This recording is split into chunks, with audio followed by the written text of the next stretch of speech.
great number of uninvited guests. Most of them have been asked to leave and have. I know there are a few remaining. If they want to sit here quietly and listen to this, that's fine. If they cause any difficulty, they'll be escorted out. I would like to take this opportunity to present some of the other people who have worked extremely hard to get this event together and who are working to get this show on the road of this class action suit that we feel is very vital to each and every one of us, including you. This guest speaker tonight will tell you some incredible stories, and I hope you attentively listen. And after he gets done talking, we'll have a break, and then we will have refreshments, and then we'll come back and there'll be a question and answer period. So please, due to the time and due to the length of what he wants to communicate to you, no questions when Mr. Flynn talks in the first half. Well, Val, I'll introduce you last since you're going to introduce Mr. Flynn. Let's see. Hannah Whitfield. Could you bring Hannah in, please? And Jerry Whitfield.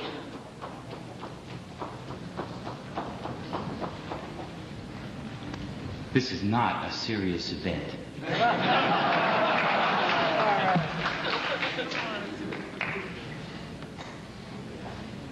Probably everything that has transpired leading up to it has been somewhat serious.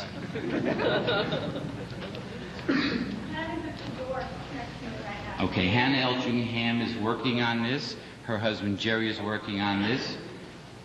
Mary Marin back there has been very, very busy. Very busy. Very effective lady.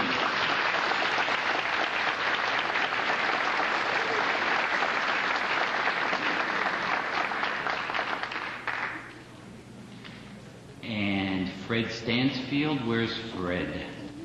Fred wrote the last issue. He was the editor. Hey, Fred.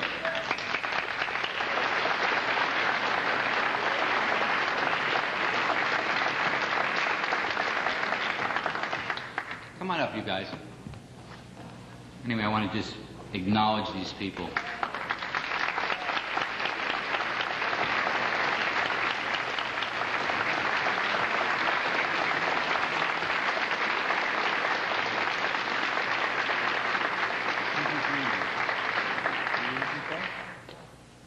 Thank you. I'm going to turn it over to Val now. You know, some wise person once said, never leave your enemy with nothing to lose.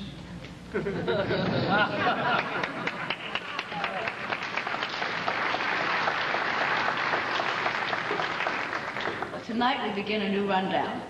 The end of endless church harassment.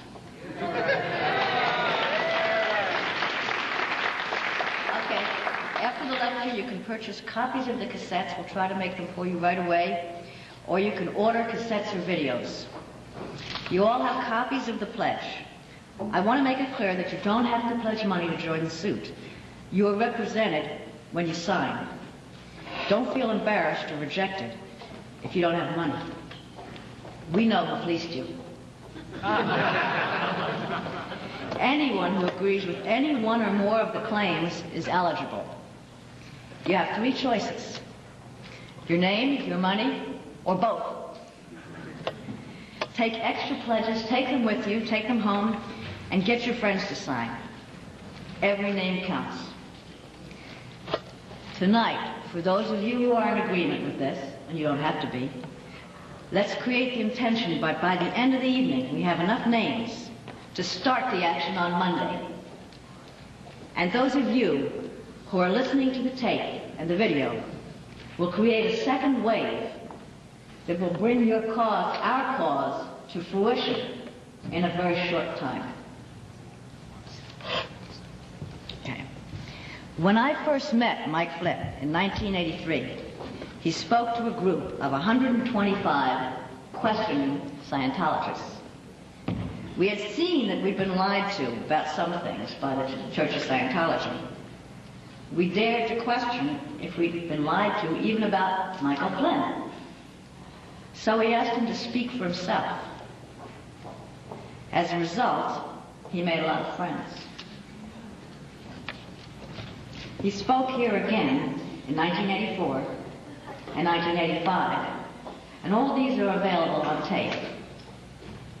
At the 1983 meeting, someone asked if we could do a class action suit, and Flynn said yes. It's been a 3-year lag, but we've grown tremendously in that time. And now, we're ready. There's no question anymore if we were lied to. Decide again tonight for yourself. In almost 24 lawsuits involving the Church of Scientology, Mike Flynn has not lost one. He's competent, and he's ours. Here's Mike.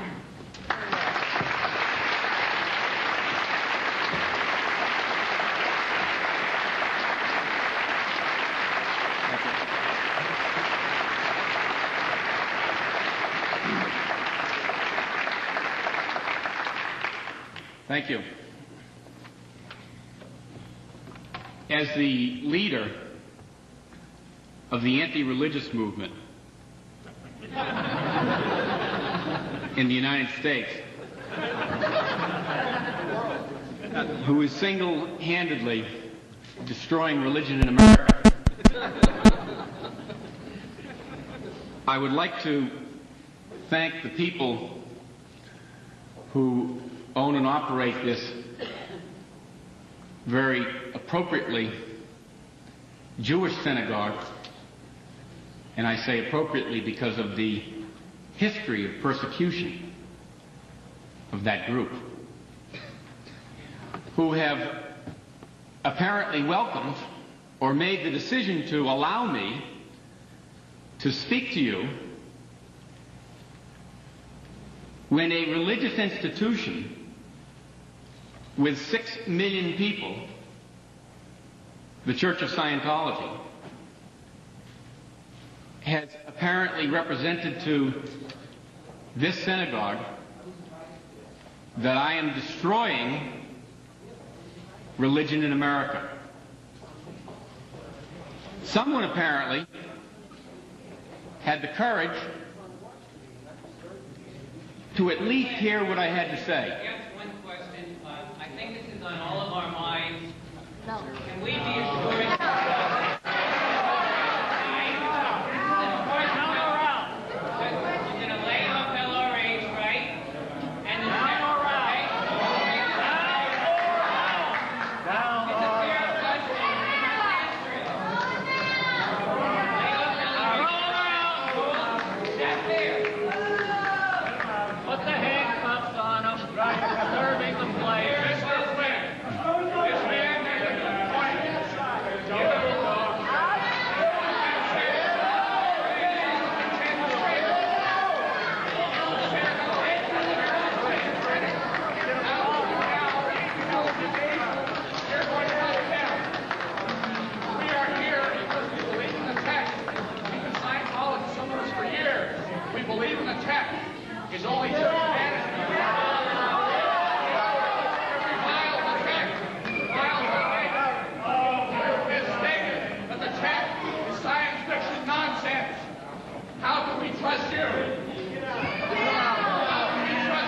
Can I have my turn? You're just here to make money.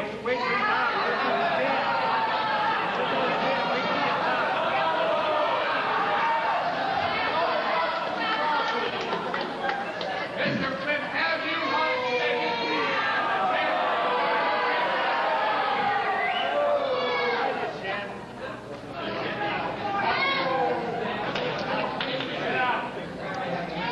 people are all duped.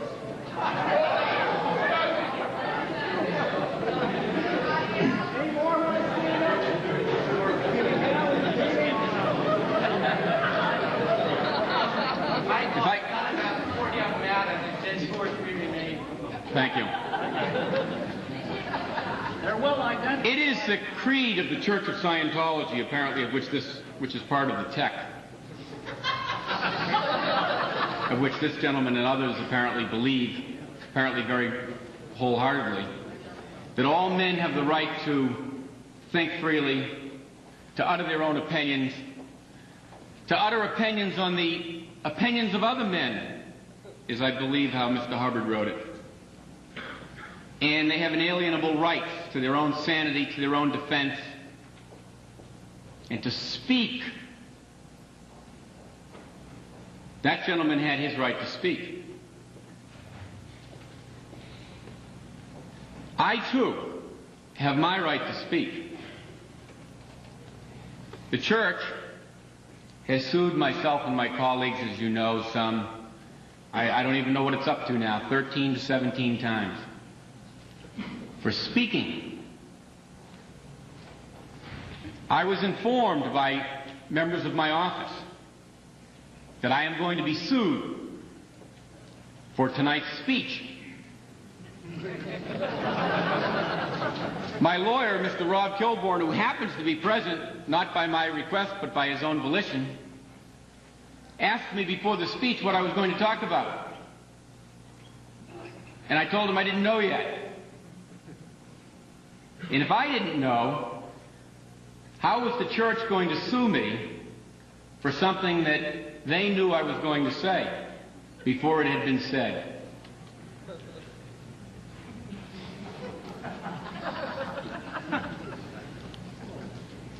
In uttering my opinions, some of my opinions over the years have differed perhaps with some of you as they differ with this gentleman. And there's a lot of history to cover. And it's going to be very difficult in the very short period of time I have tonight to cover that history.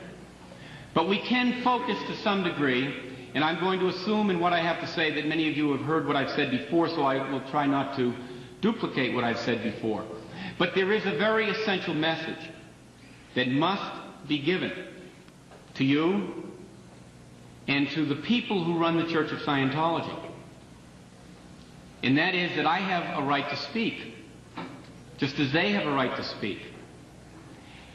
I have a right to talk about what I have found to be misrepresentations, the host of which I have talked about in prior speeches. They can disagree with me. They have the right to disagree with me, but they do not have the right, by a concerted plan, by contacting the people who run this temple, by following me with private detectives all over the United States, by suing me 13 to 17 times, one of which was a week or so ago, by threatening me with a lawsuit to appear here, by framing me with the alleged forgery of a $2 million check on L. Ron Hubbard, by stealing 20,000 documents from my office premises, by invoking the fair game doctrine against myself, my clients, by harassing me, harassing other independents. They do not have the right to prevent us from thinking and uttering our own opinions and speaking about them. Now, if my message was so devoid of truth, then any simple-minded individual would just let me prattle away and would not spend the millions of dollars.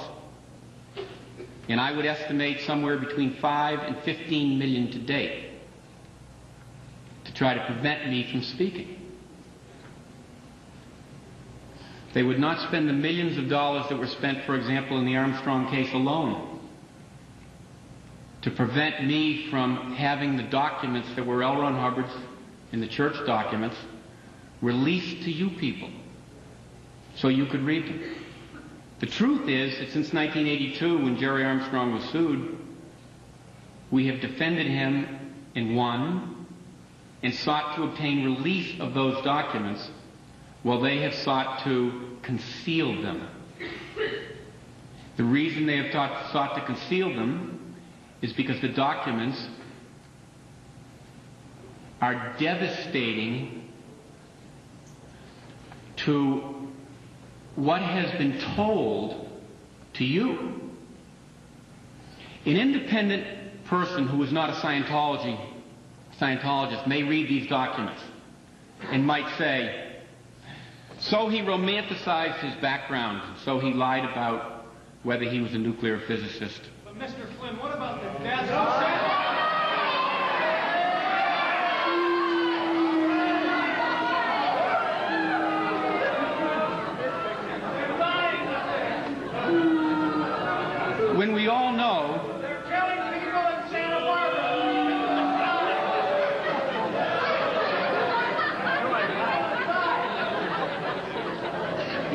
when we all know that we have all told lies?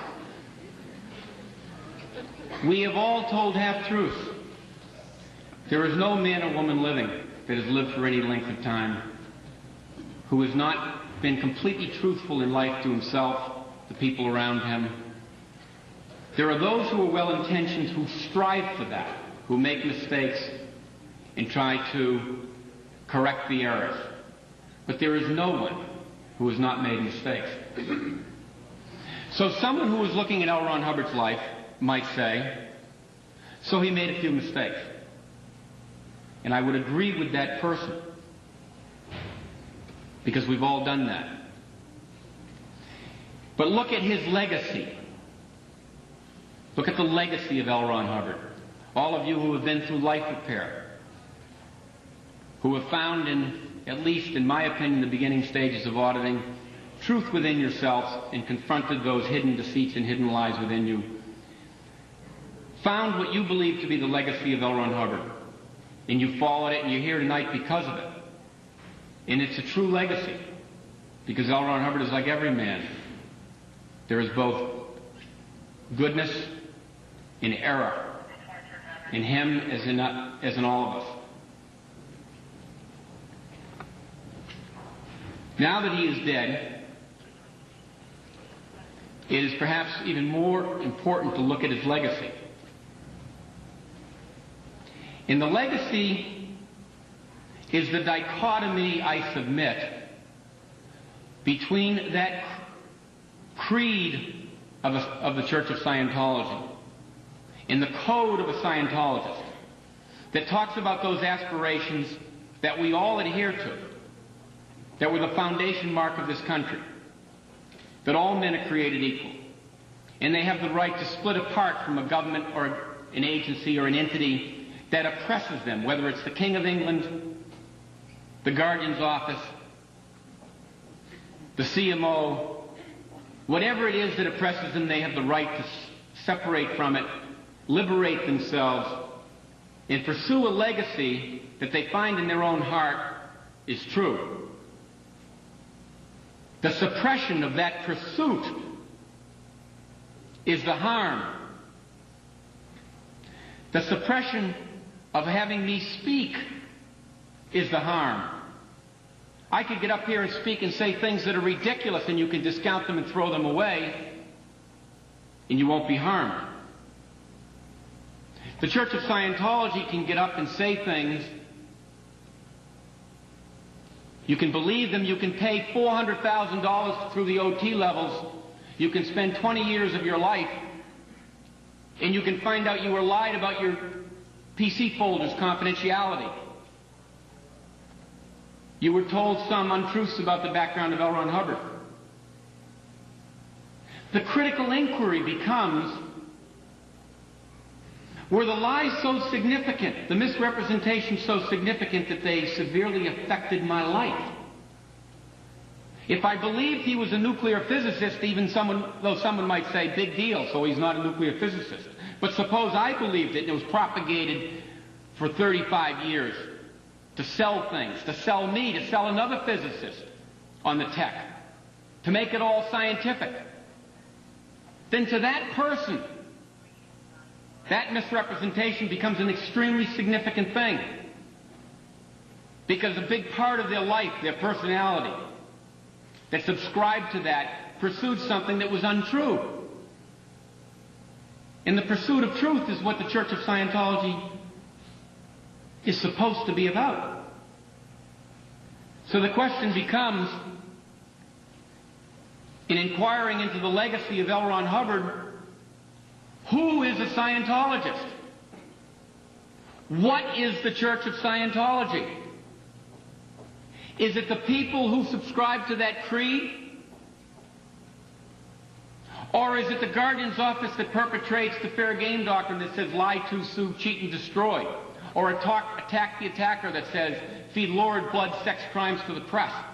Or the black PR policy that says take an item of truth and expand it to destroy someone? Or the Guardian's Office hat packs, where they train people to lie, where they train people to harass? Which is the legacy? Who is the Scientologist? The one that subscribes to the view that I have the right to speak? Or the one who was sent here tonight to prevent me from speaking?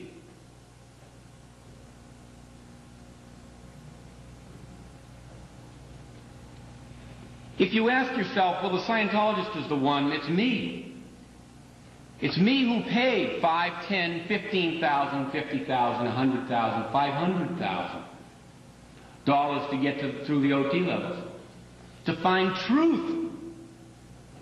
Time, place, form, and event. Truth.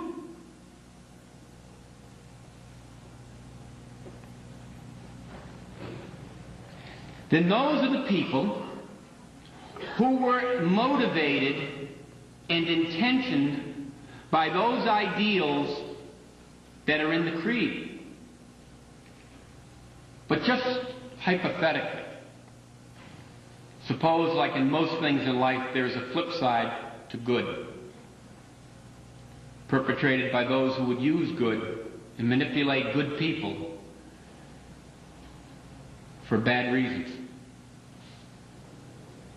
For greed, to get money, to control those people's lives, for power, instead of liberating them, even though they've taken you $30,000, $40,000, $50,000 to liberate you, to then control you to get another 10 or 15. Who is the Scientologist in that instance? Is it the person who is paying the money who believes that they're going to arrive at truth? Or is it the person who's taken the money to manipulate you? To send it to Swiss bank accounts, or Liechtenstein, or Luxembourg, or to create guardians' offices, or to break into federal office buildings, or to harass Paulette Cooper, or to harass Michael Flynn, or Fred Stansfield, or some gentleman named Nataro. To use an institution to suppress those people who created the institution to liberate them. Then who is the Scientologist? The inquiry must at this point be made. If I pay $15,000, $20,000, $30,000, $50,000, whatever been paid in the last 2 weeks to follow Michael Flynn, with as many as 3 carloads of private detectives, while I've had the first vacation that I've had, major vacation I've had in 6 years of litigating against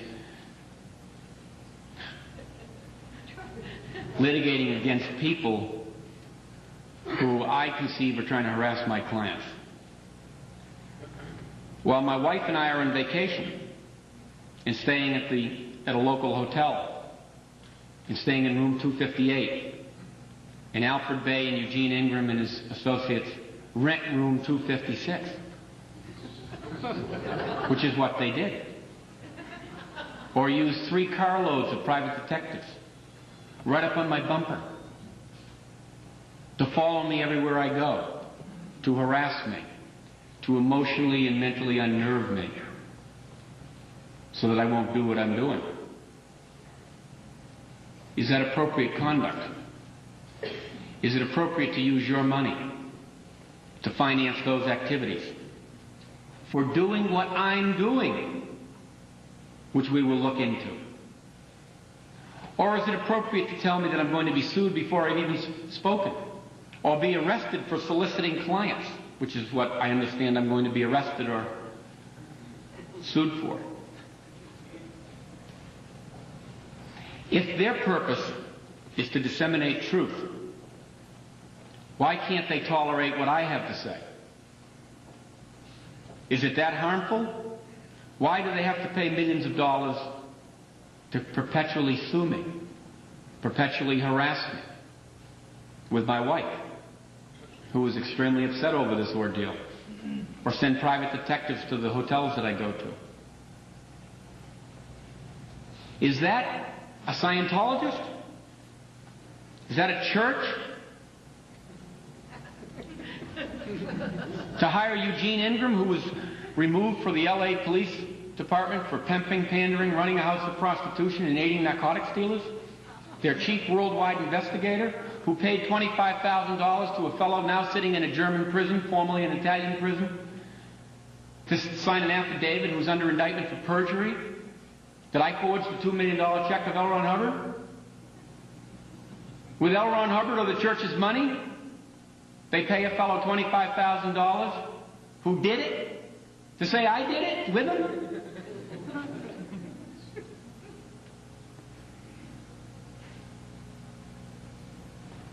To some degree, you are what your friends are.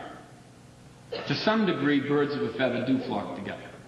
To some degree, I find it peculiarly apt that whoever hired Eugene Ingram would hire that individual.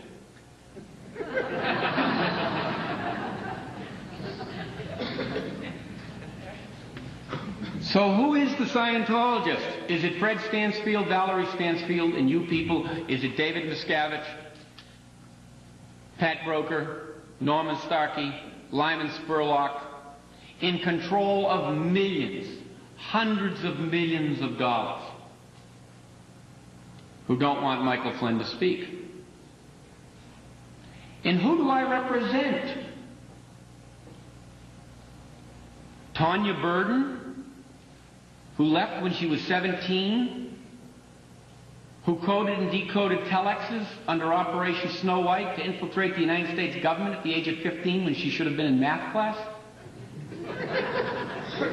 Who put L. Ron Hubbard's pants on and off every day and followed him around collecting his ashes from his cigarette butts? Who has no education? Who is living as a Keno runner in Nevada? I mean, what is the threat? Because she lost her educational opportunities, she gave 5 years of non-stop work in the EPF, the RPF, the CMO, to further what she thought was Scientology, and then found out that she had been lied to, that the things that she told she was going to get, she never got. Paulette Cooper, who was framed. Jerry Armstrong, who found the truth in Hubbard's own documents, and the church came down on him with armies of lawyers. And I spent 2 months in Los Angeles defending him to release documents that they want to conceal.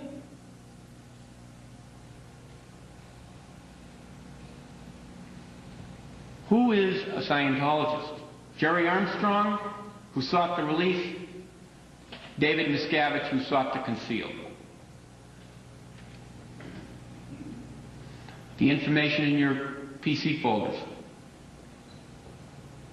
Sacred information about your lives, your thoughts, your emotions, your feelings, if you care to believe it, your past lives.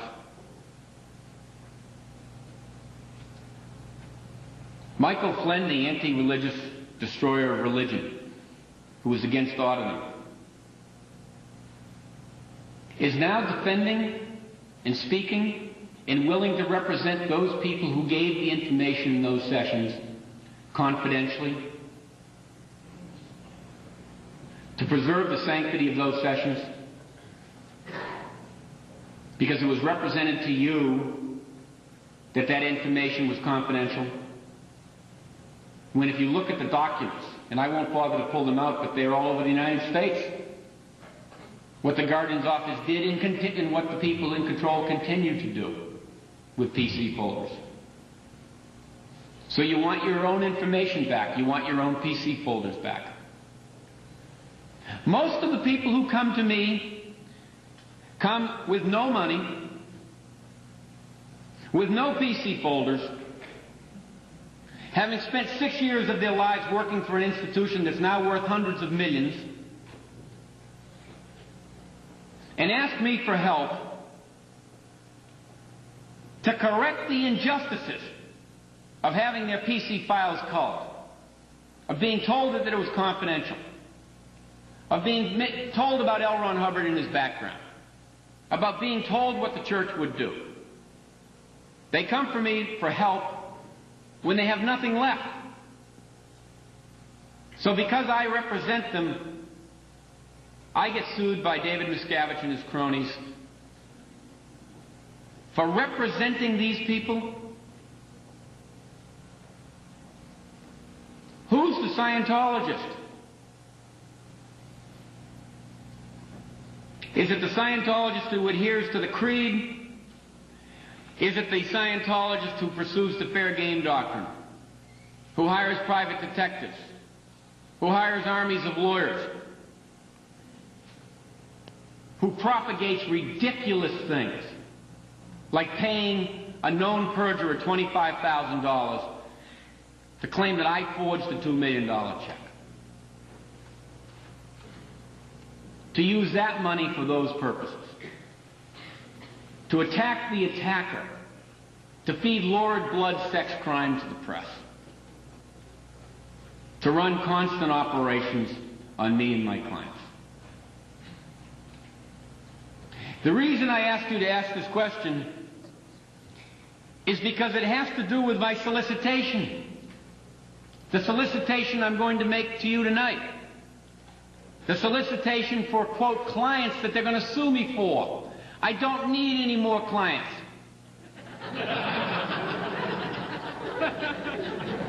All I've done is lost money. My wife, my family, my friends, my colleagues, everyone tells me, just pursue your practice. Forget these issues. Forget representing these people. All you've got is harassment. 6 years. Longer than World War II.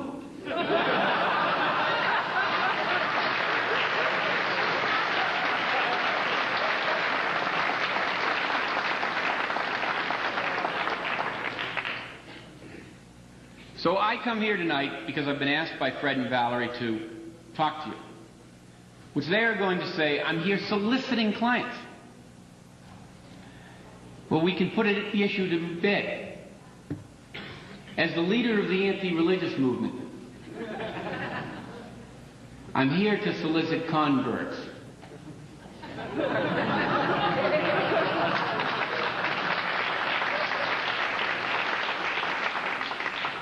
I'm here to solicit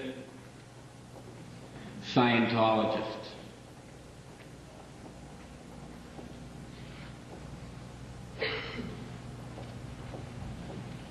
Those people who believe in that creed, who spent years of your life creating this organization, it is now time to be a Scientologist. It is now time to get your PC folders back and preserve yours and their integrity. It is now time to seek justice. Justice being correcting the lies, exposing the financial manipulation, auditing the auditors, auditing in a legal sense, and auditing in a Scientological sense. Where has the money gone? What has it been used for? Unveil the mysteries. Unveil the lies. Give us back our PC folders. Give us back our money. Give us back compensation for the years of toil and labor to create this organization so that we again can be Scientologists. To follow that creed, to keep confidential PC folders, to use money so that other people can speak freely and utter their own opinions, and to not use an institution to oppress you or me or anyone. That's what I'm soliciting. I'm soliciting justice. I'm soliciting the belief in you people, and those things that got you involved in Scientology. It is appropriate, it is just for those who paid money, for those who created this monolith that does what it does, for you who has a responsibility to seek justice, to correct the injustices. Because I tell you, there are injustices. There are people like me, myself, who have been framed, who should not be followed with my wife by carloads of private detectives, who should not have to get a hotel room where they move in their private detectives next to me. You don't want a police state. You don't want the GO. You don't want the culling of your PC folders. You have a responsibility as having created this organization, having been Scientologists, to make the people who are doing that Scientologists again. And for that I throw out a message to David Miscavige and Fat Broker, to Earl Cooley and John Peterson, to Stephen and Sherman Lindsay, to Norman Starkey and Lyman Spurlock, to Terry Gamboa. I have a message. The message is,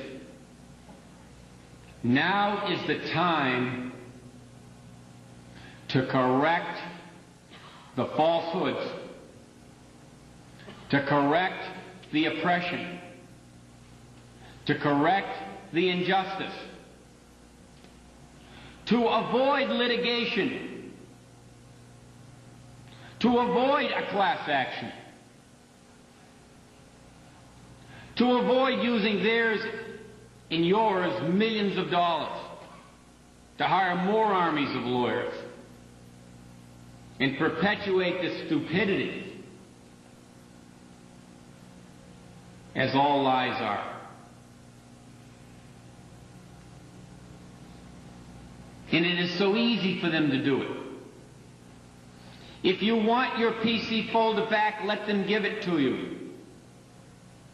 If you want your money back because when they represented that the church was a tax-exempt organization, they represented that it was fulfilling the purposes of the operational test under the Internal Revenue Code, which is stripping their tax exemption so that you lose your tax deductions, because they did not operate as a non-profit organization, because money should not have been going for the benefit of private people, whether it was L. Ron Hubbard or whoever. So that if you want your money back, they give it to you. Because they confront, as all Scientologists are trained to do, to confront truth, confront data, confront fact, confront what the GO did, confront what they're now doing. Give you your PC folders back if you want them back. That's justice. Give you your money back if you want your money back. That's justice. It belongs to you because you're the Scientologist if you believe in that creed.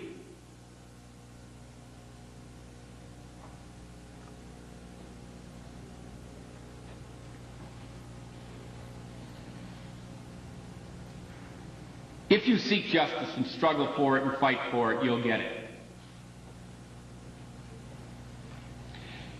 To David Miscavige and Norman Starkey and all the others, they can confront. They have a duty as Scientologists to confront, to recognize overts and withholds, both personal and institutional.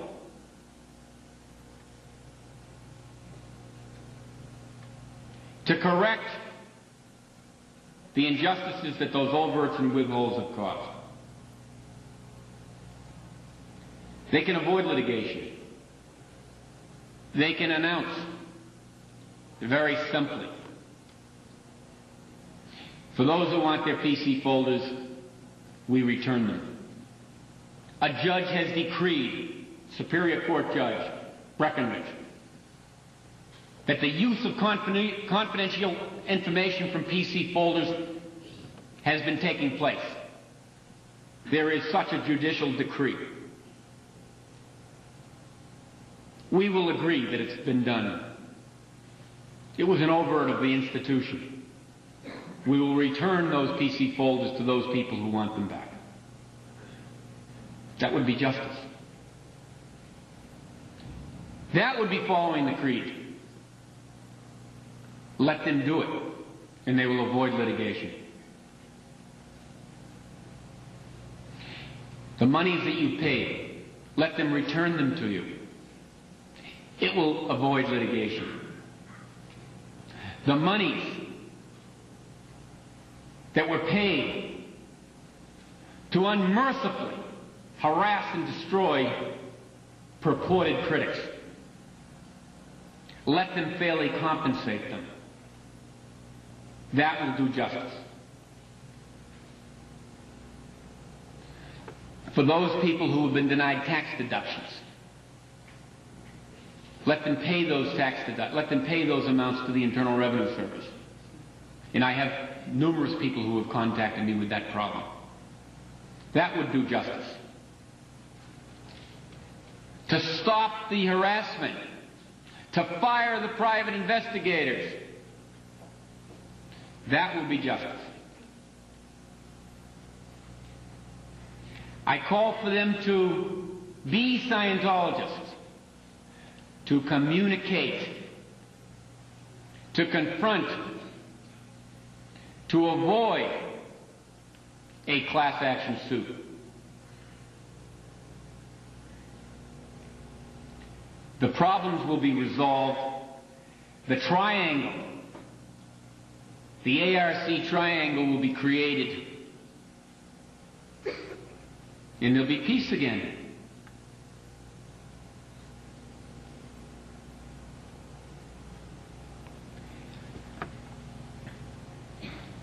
Suppose they choose not to.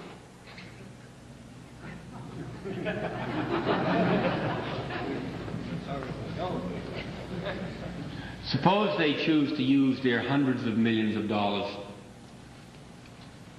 to assert more power and more control, and to hire more private investigators and more lawyers.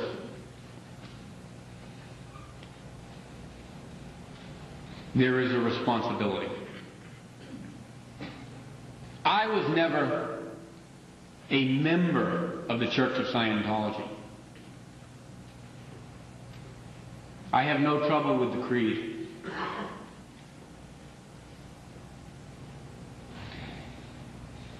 As not being a former member, I do not have a duty as sacred as yours to correct the injustices of which I speak. I have a duty to represent those people who have been wrong. But you have a duty. You have a responsibility to correct those problems and those injustices. In your hearts, that is the responsibility that you must confront. If you believe, if you find the data, if you confront the data, that David Miscavige and others who now run this organization have done and are doing what you know to be true, and what I know to be true, then you have a duty to tell everybody that now that the hidden data line is gone,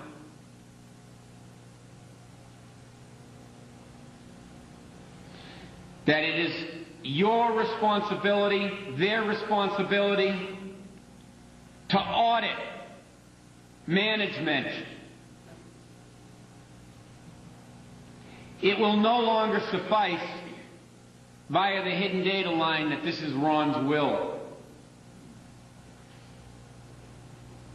The only will you will see now is the will of the private investigators, the lawyers, and the people in control to continue to control and manipulate.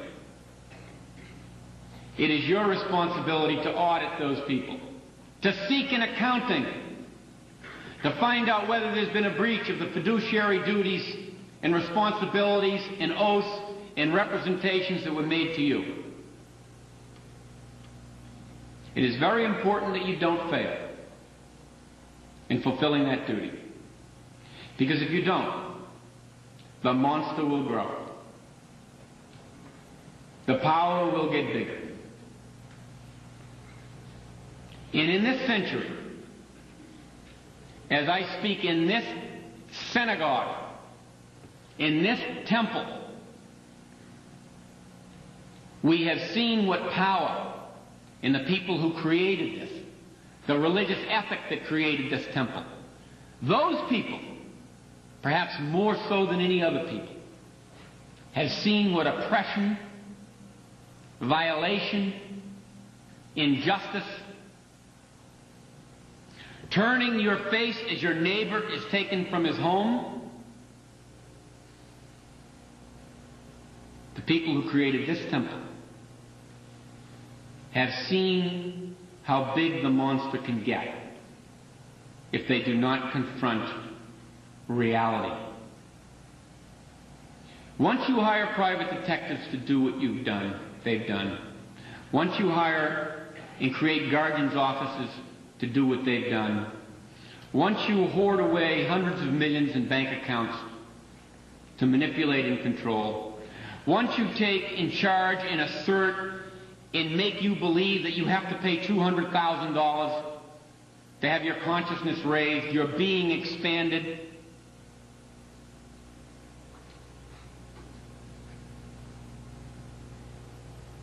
And you use that money to control the people who gave it. You created a monster. And it's your responsibility to undo that creation. What the class action is about, if it becomes necessary, is a monitoring, an auditing, an accounting by a court that sets the rules of what has gone on with this organization and the people who now run it, and what they've done with your money, with your lives, with your information, and what they should continue to do with it in the future. If you've spent years, in some cases like Fred Stansfield since 1951 or so, supporting, creating, believing in the creed, if you have evidence that the creed's been broken, if there is truly criminal activity,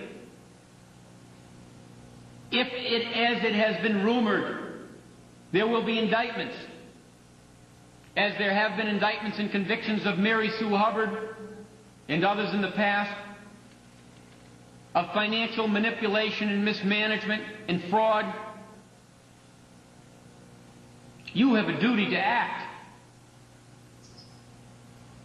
You have a duty to tell everyone who created this organization to act.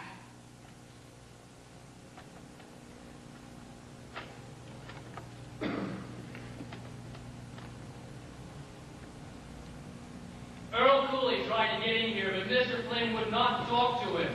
I wonder why. That was the church attorney. He wanted to deliver a message to him, but he would not listen, or was too afraid to hear what he had to say. Has to make an appointment. If the message is that he's going to sue me again, I've heard that for 6 years. Mr. Cooley is a Johnny-come-lately.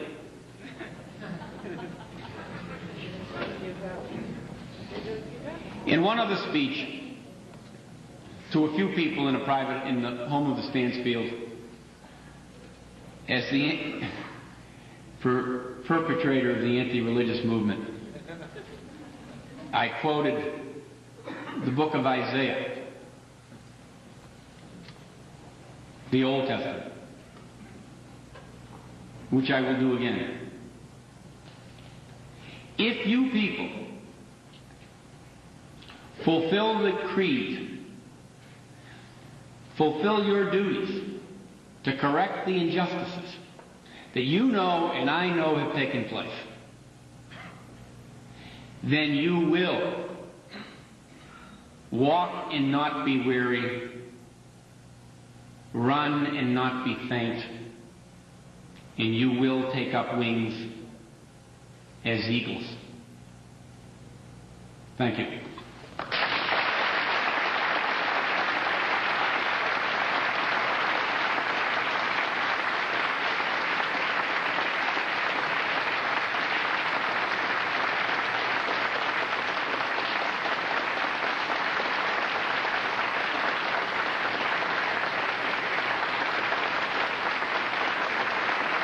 Thank you.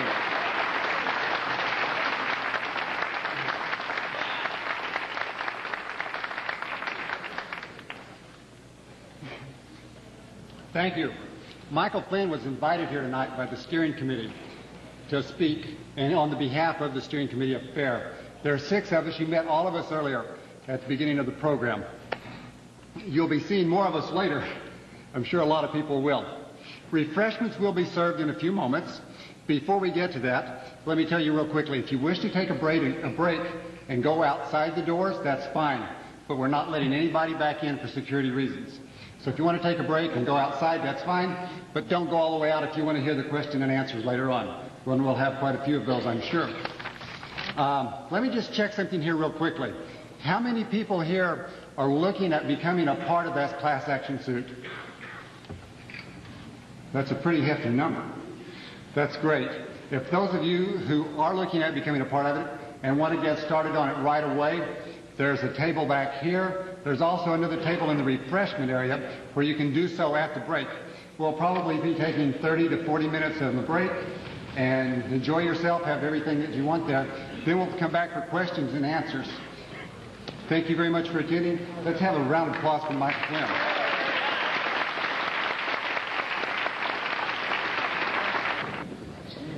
All right. Who's got a question? Yes. Could you give us sort of a brief summary of things like the overseas bank accounts, Liechtenstein, Swiss bank accounts, etc., and some of the irregularities? He asked for a brief summary of information about overseas bank accounts of the church.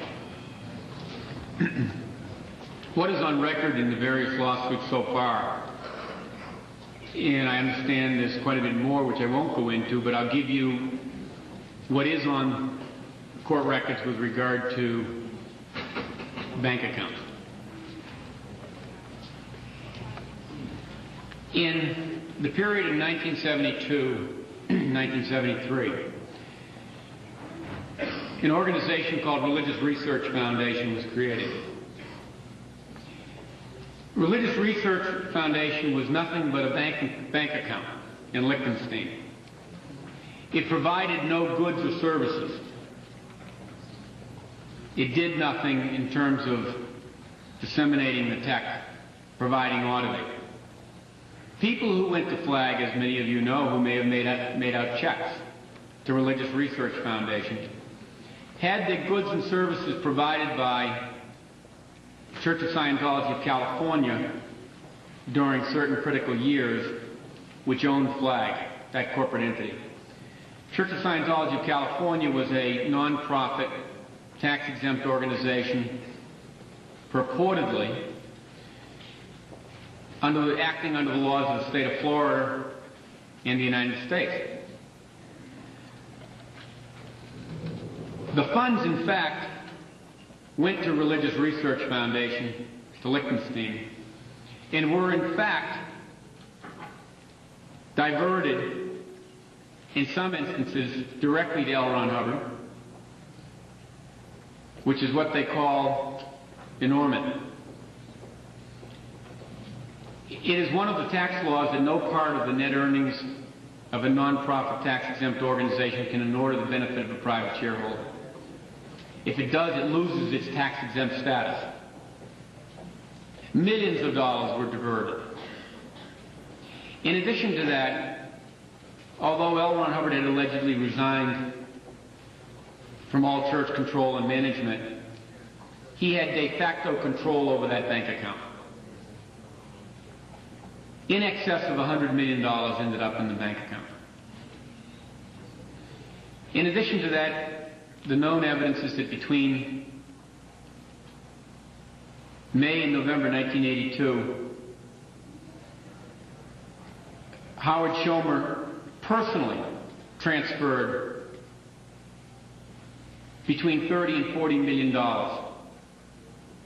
from church accounts to Hubbard accounts. There has been an IRS civil investigation that's been ongoing for many years. And in fact, after a lengthy trial, the Church of Scientology of California was stripped of its tax-exempt status for, among other things, enormity. There is currently an IRS criminal investigation ongoing relating to the RRF issues, Religious Research Foundation issues, the transfer of the money by Howard Schomer, and other such control over church funds. In the event that those indictments are forthcoming and document in detail not only the items that I've just mentioned to you, but other such financial irregularities, some of which are on court records. For example, the payment of $250,000 of church funds to set up a federal judge in Tampa, Florida, by getting a yacht and putting hookers and drugs on the yacht and trying to lure the judge onto the boat. The use of church money for those types of operations is, as common sense would tell you, illegal. Those kinds of things would give great sustenance in terms of the evidentiary record for a suit by the group whose trust has been breached, namely yourselves, who believed that those funds were being used for legitimate purposes. In the event there is an indictment, in the event it does appear on the public record in even greater detail that there has been financial mismanagement of the type that I've just mentioned, of which I tell you there is hard evidence, then the evidentiary platform, the evidentiary basis for a suit such as the class action suit has extreme vitality. Because in the law, all of you people who gave to a non-profit tax-exempt organization that you believed was obeying all the laws with regard to the use of those funds, the breach of those laws, which strips the organization of its tax status, legally entitles you to regain what you lost. It is a very powerful evidentiary basis for a suit such as this one. In the evidence, this very specific evidence, such as provided by Howard Schomer, for example, such as provided by Laurel Sullivan, for example, such as provided by tape recordings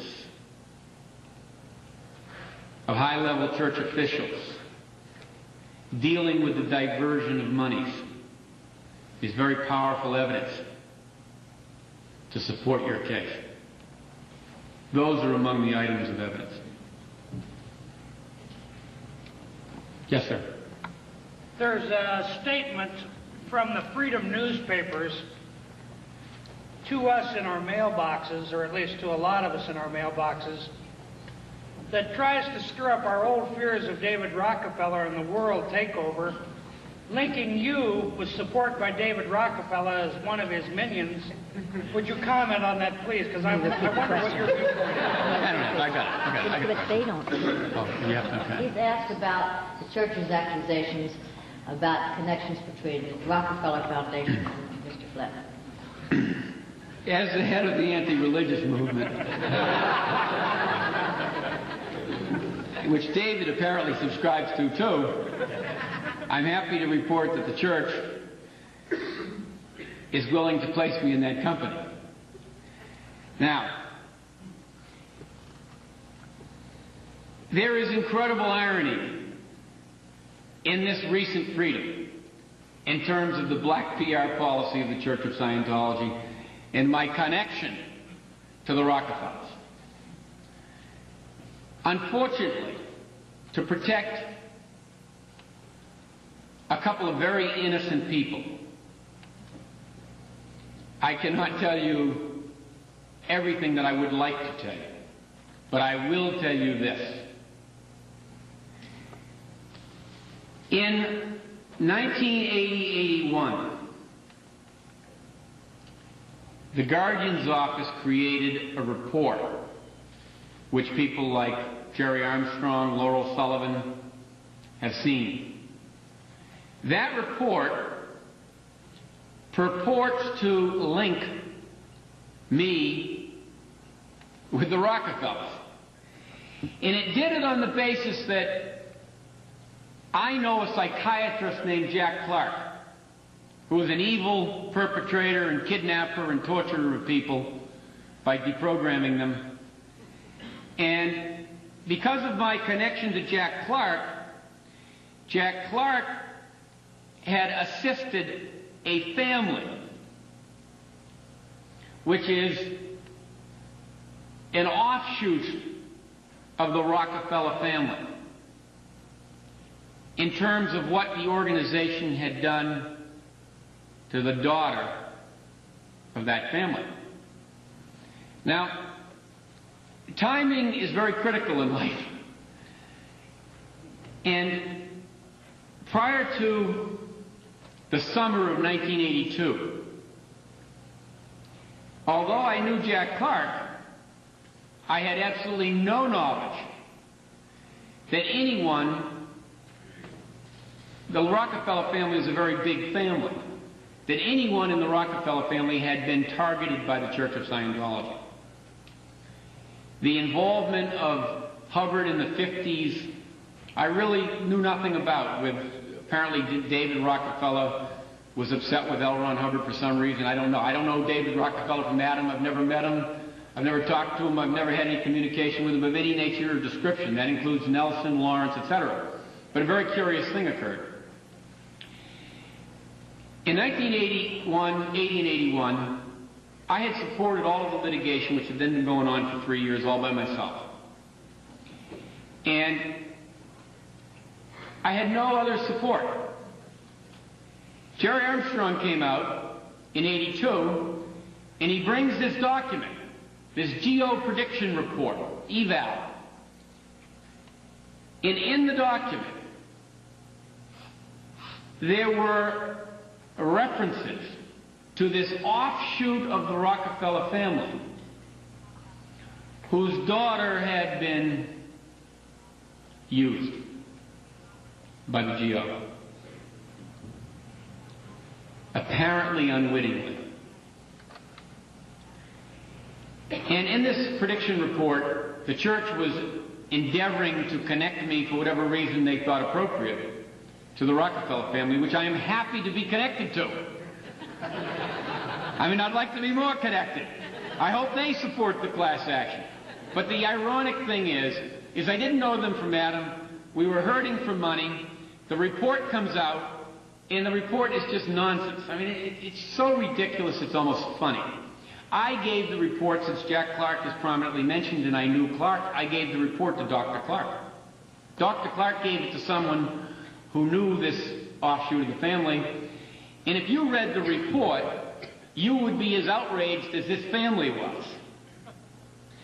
Because the clear inference was that confidential information had been taken from this person's files.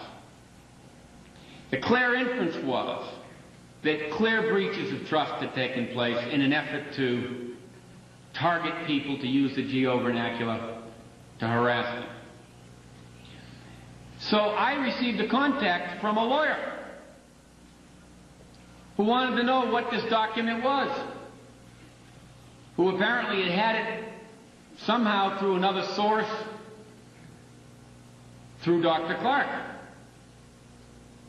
And I told him. And he said, well, this is an outrage. How can they collect this kind of information and do this to these people? This girl never knew that this was being done. So then when subsequent litigation developed, the defense of which involved the protection not only in the exposure of that document, which is among the Armstrong exhibits, and the exposure of other such documents. And in other cases in which I was defending, similar issues arose. I received a donation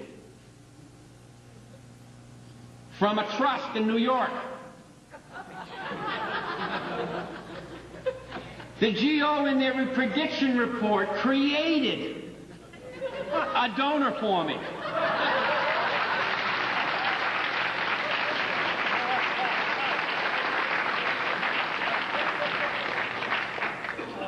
And the people are the kindest, most loving, gentlest people that you could imagine. And they believed that someone like Gerald Armstrong, Paulette Cooper, and many others should be defended. So they gave me what is, in fact, in terms of the scope of this litigation, a paltry amount. An amount that has been swallowed up, that goes in 6 months of the litigation that's been involved. But they helped me, and they had the courage to help me. And now the associations that have been created in the Freedom magazine or newspaper, the Nazis and David Rockefeller, are just ridiculous. Those are the facts. Yes, sir.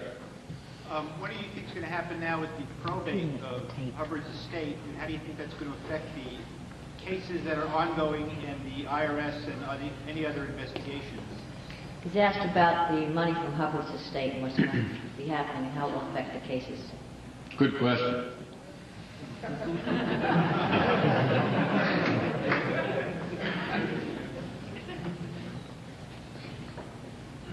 Who owns the Church of Scientology? I do.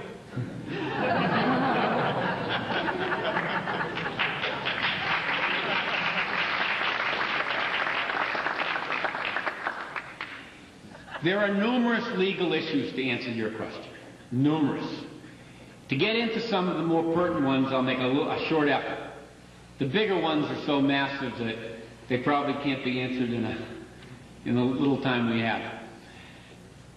The Hubbard estate and the legal issues that involve the IRS investigation, involving the diversion of funds and the millions of dollars that have gone back and forth in bank accounts, and whether they should have and who owns them and are they now going to be transferred to the church, involve extremely complex criminal issues, which I believe are going to be litigated very shortly. That proof in that criminal case, should it come to fruition, will be the proof in the pudding of your case. That you really own the Church of Scientology. That it is you who should end up with the assets, whether they're in Hubbard's estate, in Liechtenstein bank accounts, church bank accounts, controlled by Miscavige, and however they've gone back and forth. You have a claim to those funds in that estate because you are the church. for all of the reasons I talked about. In terms of some of the complex legal issues in probating that estate, L. Ron Hubbard Jr., Ronald DeWolf, has a claim. A disenfranchised, allegedly alienated son, the firstborn son of L. Ron Hubbard, who has his father's name, who he claims is a victim of the GO, is, I'm sure, going to make a claim. Alexis Valerie Hubbard Connolly, the daughter of L. Ron Hubbard and Sarah Norfolk, who they are claiming is not the daughter, is going to have a very interesting claim. The creditors of L. Ron Hubbard, the people who have sued him, the people who have been victimized by him, are going to have claims. But where justice lies, and for a moment I'll divert, where justice lies is a very simple thing in this overall litigation picture. You take the $39 million lawsuit. A girl, Julie Tichborne Christofferson, who's been involved for 3 months or 7 months and gives him $3,000, wins $39 million because a jury of your peers, 12 men and women, when they hear the PC file culling and the GO activities and training guardians office agents to harass people, and all of the things we've talked about, and the diversion of funds to RRF, and the falsity of the documents like what your fees by, that L. Ron Hubbard made less than an org staff member. When the jury heard all that, they were confronted with a very unique problem. Does Julie Christofferson deserve $39 million? It's your money. And you're going to give it to one person? But under the law of punitive damages in this country, you have to punish such conduct so it won't be done again. So a jury spoke. And they came up with this incredible amount. The judge couldn't believe it. No one could believe it. But after listening to 12 or 11 weeks of testimony, hard day-to-day evidence,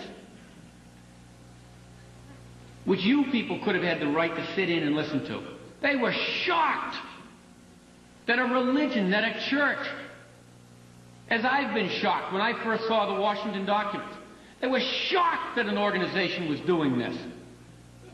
So they said, $39 million. Take it from the church even if you give it to this one person. The judge said basically, no, we can't do that. So it got overturned and it's probably going to be retried. A lesser amount probably would have withstood. But the jury was so outraged in seeing hundreds of documented pieces of evidence of the type of conduct that I've alluded to and talked about tonight. But that Christofferson case raises an interesting issue. The timing of the class action is really now. A jury would hear, in your case, the same evidence. But they won't give it to little Julie Christofferson, this one person. They'll give it back to the people who own it.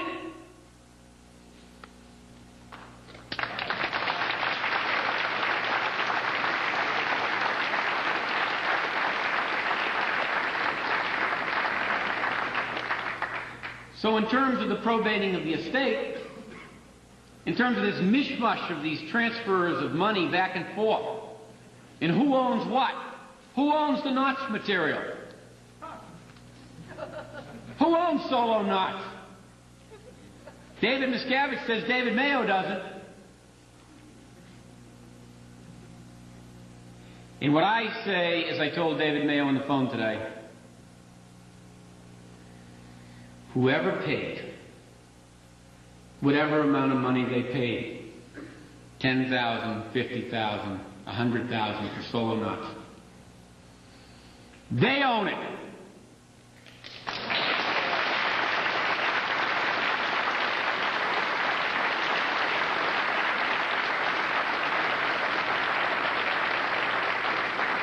And your suit will prove that they own it. Your suit will contest ownership of a religious exercise which they say is copyrighted, trademarked, that you have to pay $100,000 for, and that you can only get from them after you've paid the money, and that you can't continue to exercise and practice that belief. Balderdash.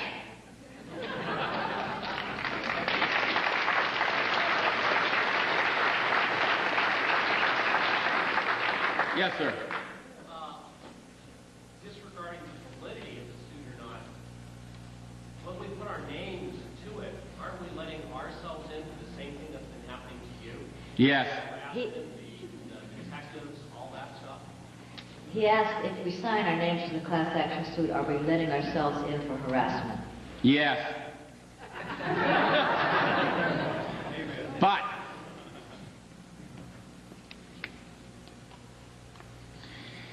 there's many of you. There's only so many private investigators that can be hired.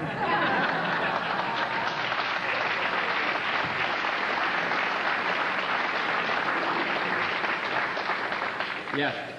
Flynn, you mentioned earlier about the crimes that the church management had done, the horrendous crimes that you keep talking about.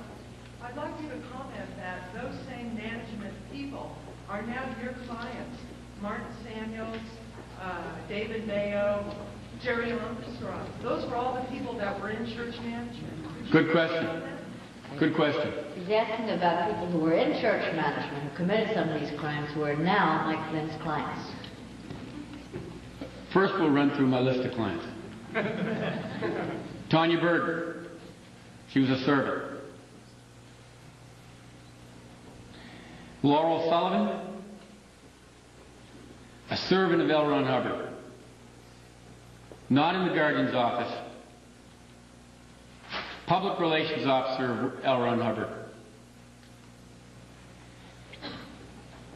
Carol Garrity, Janie Peterson. 2GO, not B1. Public Relations and the branch that social coordination,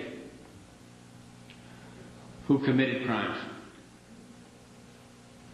And they came to me, and they signed affidavits. And they said, well, look, I paid my $33,000, and I paid my $66,000, and I got sucked in. And after I was in for X amount of time, they put me in the GO. Yeah, and I culled Tanya Burden's PC files. And I took them to Sherman Fredericks at the Las Vegas Review-Journal. They admitted they did it. They gave validity to what I'm saying. They confronted that overt. They confronted that wrongdoing. In my judgment, they warranted protection.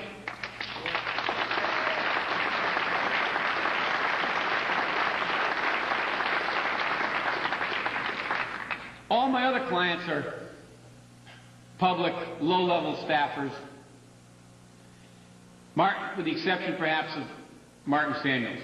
Jerry Armstrong, non-GO, Sea Organization, a servant, worked to perpetuate Scientology. Martin Samuels created an enterprise in Oregon to perpetuate Scientology. And then, and this is the unique aspect of Samuel's case, as it is unique to many people in this group, I believe. As soon as he got in a position of strength, as soon as he built what he believed in, even though he was a mission holder, non-GO, non-staff, a mission holder.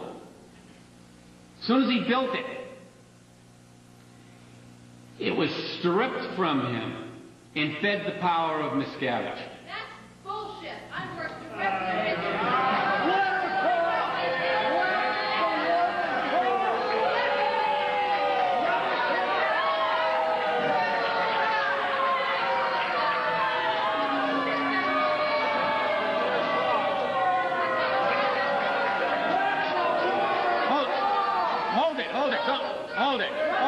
Hold it.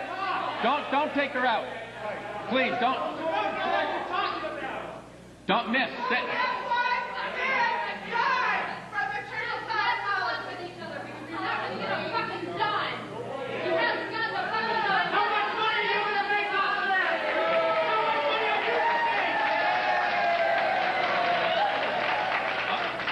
Sir, hopefully enough to compensate me for all my troubles and my clients. Martin Samuels. To answer this now absent woman, I wish she hadn't yelled. I wish she had stood up and made her position clear. She had a position. If she contested what I said, I wish she hadn't done that. And I wish she would come back and say factually on the record what her position is.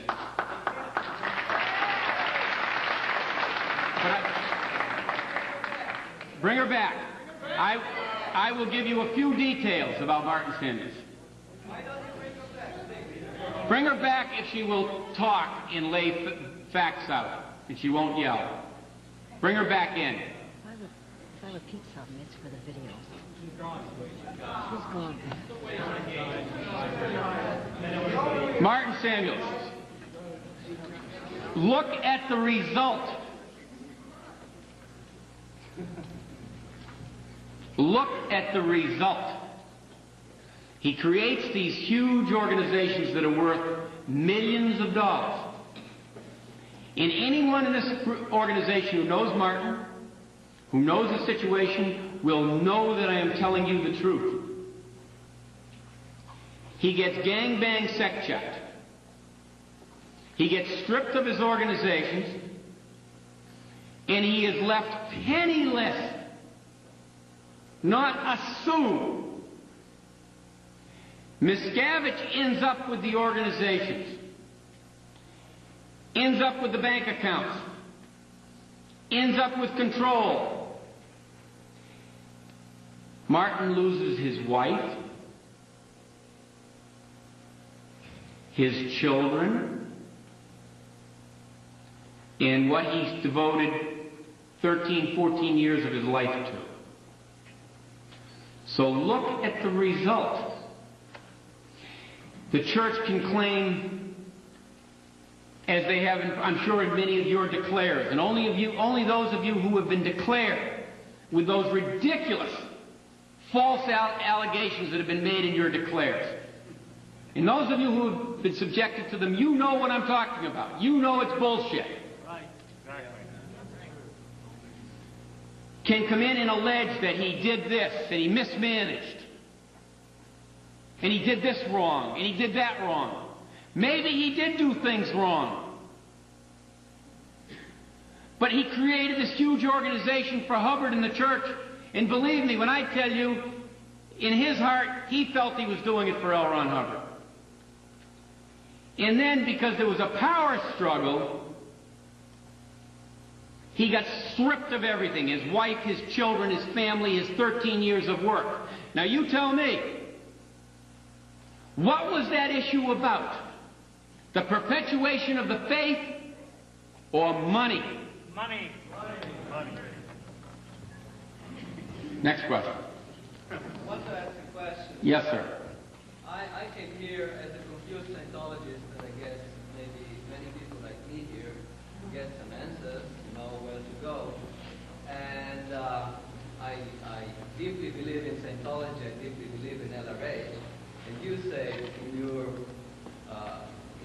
post, you say that Scientology is a fraud and LRH is a fraud, and you kind of insisted of saying the same thing here. So I just wonder if the people here around, do they agree with you? Okay.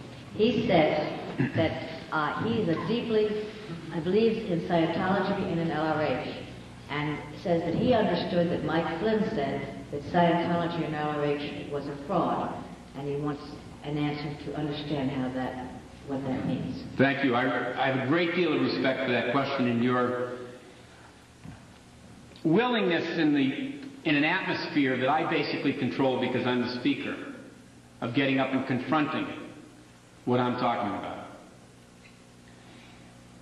When I say that L. Ron Hubbard or Scientology is a fraud, I will repeat what I said earlier. We are all human beings. We all make mistakes. We all have good and bad. We all have overts and withholds.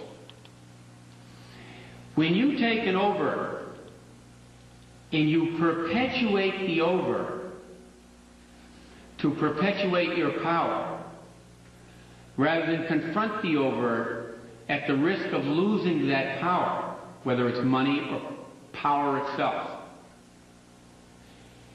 you have become a fraud. You have not confronted what was a lie.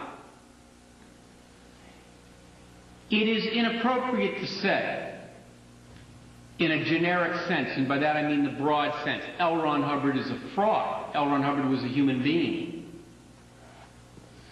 But it is also appropriate to say that if he lied about numerous things in his background, those were fraudulent statements by a human being. If those statements were perpetuated for the control of power,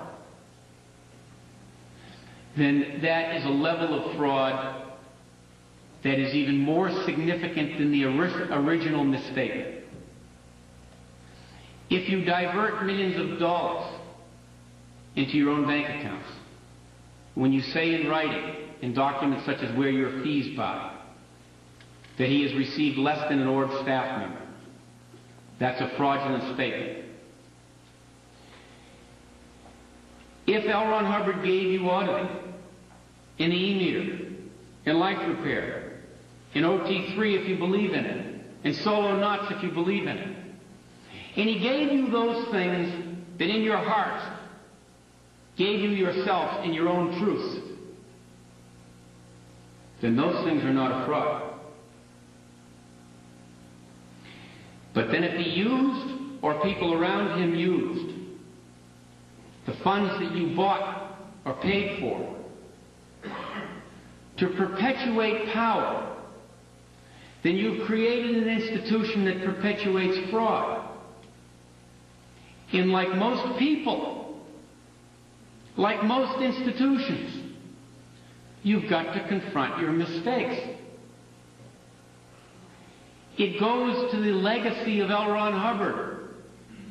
History will tell you whether, in a generic sense, as you raise, L. Ron Hubbard's a fraud. Or history will tell you L. Ron Hubbard gave you auditing, in life repair, in New Hope. Or history will tell you that the fair game doctrine, in the Guardian's office, in PC file culling, was so aberrational and so wrong as to overshadow the first. In that when the issue became purely money in a power struggle in 1981, and if the legacy is that these, the money, the power, the greed, the fair game doctrine, attack the attacker, GO activities, predominate over you, who are the Scientologists who believe in the creed and in the auditing. If this predominates, then generically it's a fraud. If the legacy is that this predominates, then truth, as it always does, emerges over evil and wrong. And that's what will live. But if you think that it's easily arrived at, and that you just should sit back And because the legacy can be good, and accept everything that's told to you, forget all the overts, and not correct the bad, you will allow a legacy to continue which will be generically fraudulent. If you do the other, you will create a legacy that was part of L. Ron Hubbard.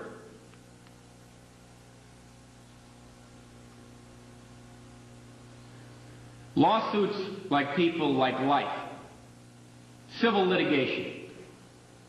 A doctor gets sued because he made a mistake. He was negligent. And a person is paralyzed from the neck down. You say as a jury, there's too many medical malpractice cases. The doctors are too picked up. The person whose respirator shut off because it was improperly set, who has now left 3 children and is paralyzed from the neck down because the doctor wanted to go play golf. And he cared more about playing golf than taking care of this patient. He may be a good doctor, but what he did to this person was wrong, and the law compensates. If he did it again and again, then it is such an overt, and he has left such a trail of victims, that punitive damages come into play. That's life, that's law, that's justice. It is inappropriate to use, in the sense that you've raised, sir, an all-encompassing generic statement, in the sense that you are thinking L. Ron Hubbard and Scientology are a fraud. But it is necessary to inquire as a Scientologist, as someone who confronts truth, that if L. Ron Hubbard did deliver so much truth, how could he lie about so many things? Which I say he did. And it's not because I'm a better human being than L. Ron Hubbard or worse. It's because I represent people who've been victimized by it. And I've seen the documents. And I know it to be true that there were monumental lies told. The issue becomes, as I earlier stated, how they affected lives that believed them when it's found out that they're false, how they affect the motivations and intentions of the people who subscribe to those falsehoods, but more significantly, how it reveals the motives and intentions of the people who perpetuate the falsehoods. If a falsehood once confronted is not recognized to be such, then you do L. Ron Hubbard a disservice. You do Scientology a disservice. In that fact, you recognize every minute of an auditing session. That's what life's all about. You are enemy of the principles of Scientology. There's nothing more I can say. Yes, ma'am.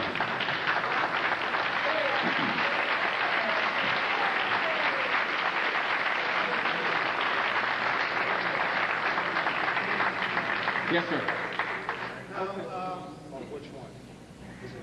Yes, sir, you. Okay, I want to say something and I want to ask something. All right? And then the thing I want to say is that those of you who are showing intolerance for speakers from the church or plants or whatever, and those of you who are waving your fingers and throwing out what amounts to various forms of hatred, I just want all of you to know that I find that as despicable here as I found it when I was in the church.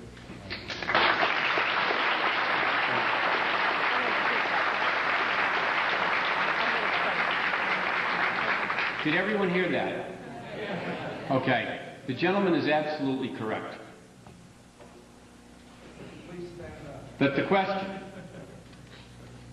question in terms of articulating the position and giving me the opportunity to speak has to do with the issue of whether you're going to institutionally create so much disruption so that I can't speak.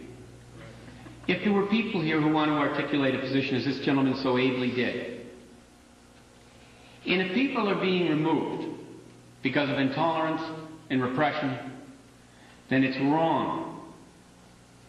But if a bigger organization has sent these people over, not to express their views, but to disrupt, and if that is their true intention, then the people who have organized this are left with no choice but to remove the disruption so that you and me can speak. That's right.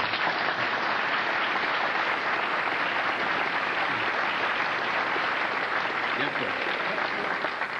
I had a question. Go ahead. All right, I agree with that. All right, now the question is simply, I don't know that Ron is dead myself, and I'm wondering if you're doing anything to find that out, or if at this point you're just going to continue on the basis that he is and proceed with whatever you do. The question is Ron dead, and what am I doing about it? Well,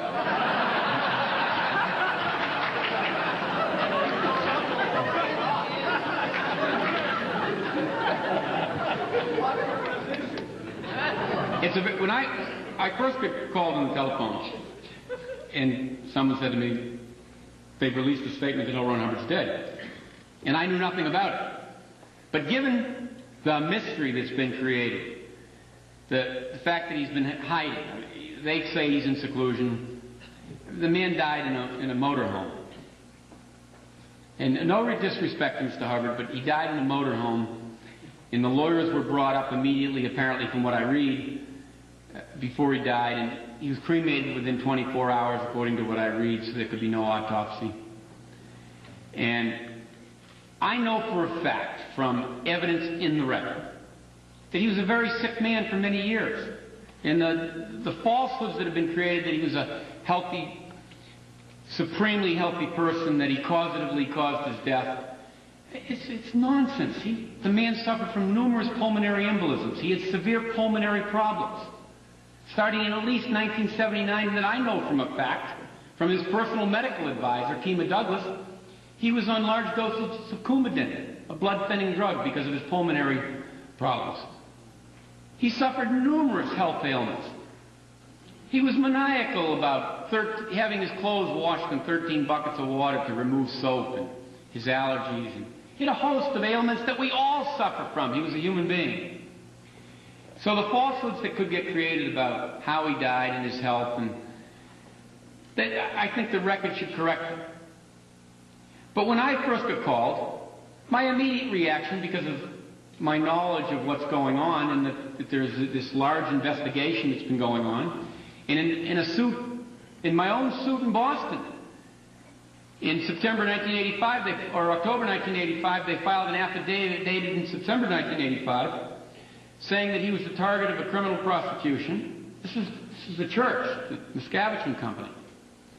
And he was going to take the Fifth Amendment, assert his Fifth Amendment privilege against self-incrimination, if he was called to testify in a deposition that we were trying to conduct of him. And although the IRS tells me nothing, they're a governmental agency, and they will give me no information, since I represent numerous people who give them information, Jerry Armstrong, Laurel Sullivan, Howard Schomer, I can get a feel from the questions that they're asking them where their investigation's going. And I began to get the feel that things were really getting close. And that I got the feel that there were going to be numerous indictments. And I got the feeling that they were going to include L. Ron Hubbard, because his own people filed an affidavit saying he was the target of criminal prosecution, it was going to take a fifth. And the next thing I know, in 4 years of mystery surrounding where he is and who's in contact with him and the hidden data line and time-elapsing ink and crazy issues, as soon as I heard I found it incredible that he would die right now.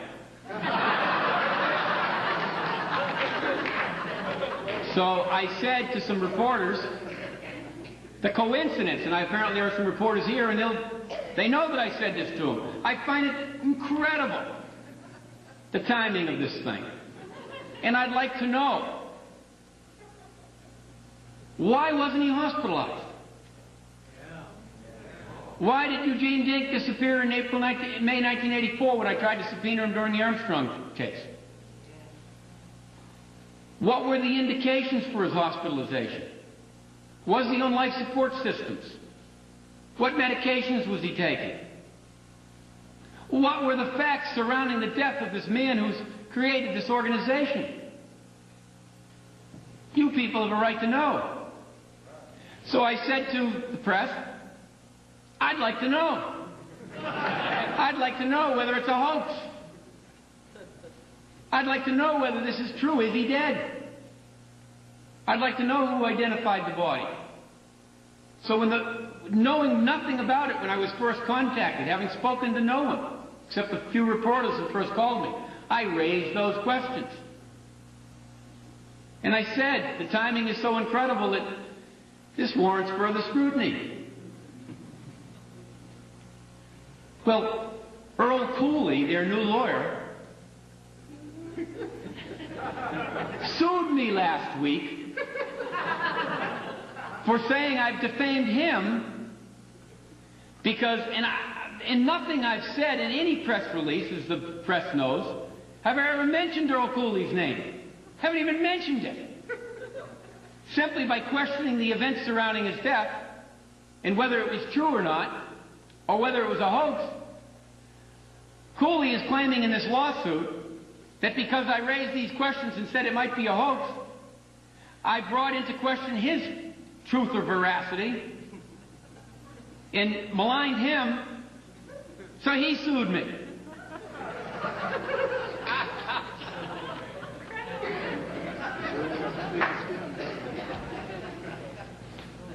I have yet to sue any Scientology lawyer. They've sued me 13 to 17 times. I've never sued any one of them. Now, is he dead? The San Luis Obispo coroner says he's dead. They said that an independent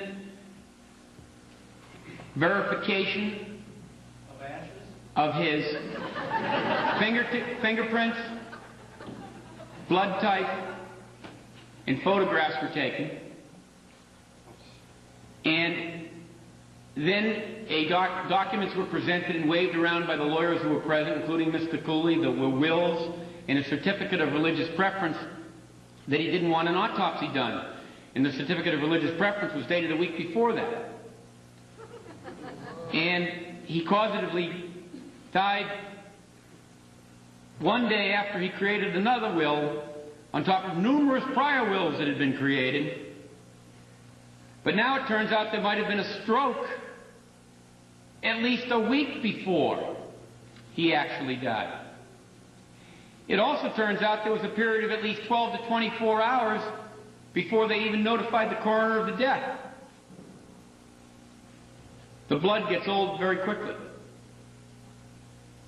So I have loads of questions about what medications were in his blood. And many drugs have very short half-lives. As many toxicologists, if any of you here are lab technicians, toxicologists know. And they disappear very quickly. And the blood breaks down after death, so oftentimes it's very difficult to trace some drugs. Others you can trace for longer periods. But there are loads of issues that are raised. And he was cremated in 24 hours with a few lawyers around. And given all the facts and circumstances surrounding this man's life, I find that inappropriate.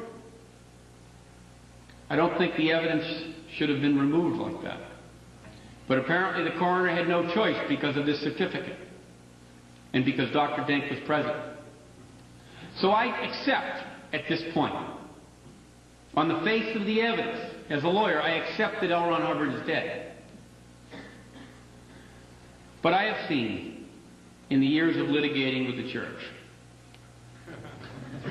such as the frame-up of me on the $2 million check, a willingness to go to so many bizarre ends to suppress facts, that I would always leave the door open in my mind for further inquiry.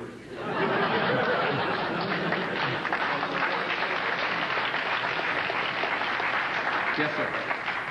When I got my refund check from the Church of Scientology, on the back of it was a little statement that said that I was waiving my rights to further suits as a result of the services that I had received at the church. How would that affect my status should I wish to be a member of the class action suit? Badly. Okay, he asked, when he received his refund or repayment check from the Church of Scientology, there was a statement on Church of Scientology. There was a statement on the back that said he waived all rights to sue the Church of Scientology, and he wants to know if that would affect his class action suit. All right, now, as far as individual situations in the class action suit, such as signing releases, waivers, harassment to you personally, representations made to you that you believed in, every person's individual situation is going to have to be reviewed. I am not a California lawyer. I've litigated, for example, the Armstrong case in California that I was admitted on a discretionary basis to try that case. Local lawyers will have to be hired, who will have to be paid. And that's why this group is trying to raise money, because you've got to hire a local counsel. The local counsel will have to review situations such as yours to determine whether in your individual situation where you stand, even though you can't get your money back, for example, because you signed that release, which you took money in consideration of, should you get your PC files back? All those issues need to be addressed. The validity of a waiver or a release is not a simple thing. If your PC files have subsequently been culled or used, you would still have a live action. Those individual situations need to be addressed, and I cannot answer them at this podium in a broad sense tonight. I'd like to add that you can go ahead and sign the pledge and join the suit. If you're not sure you're qualified, that will be taken up later. Well, yes, sir. I came tonight to listen to you and to make up my mind. I've already signed my name on the class action, but I have a request. Fire away. I don't do anything hiddenly, and I'm very well known in Orange County and the Los Angeles area. I would like a scroll for those of us who desire to publicly sign and have my name published that I'm on it. Taking up on this gentleman's point, in the 1770s in this country,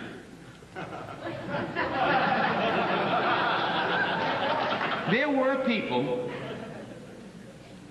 who were Englishmen who obeyed King George and obeyed the Church of England, who felt repression, who went to the king and said, "Lighten up on the oppression." And the king gave them more oppression. They were confronted as human beings with some very simple issues. Do I live as a man, and by that I mean as a woman too? Do I live as a free Thetan, a liberated human being who confronts data and continues to grow in consciousness, in intellect, in emotional strength, in that confrontation? And once I recognized, such as those colonists recognized, that they could no longer live as free human beings, under that oppression,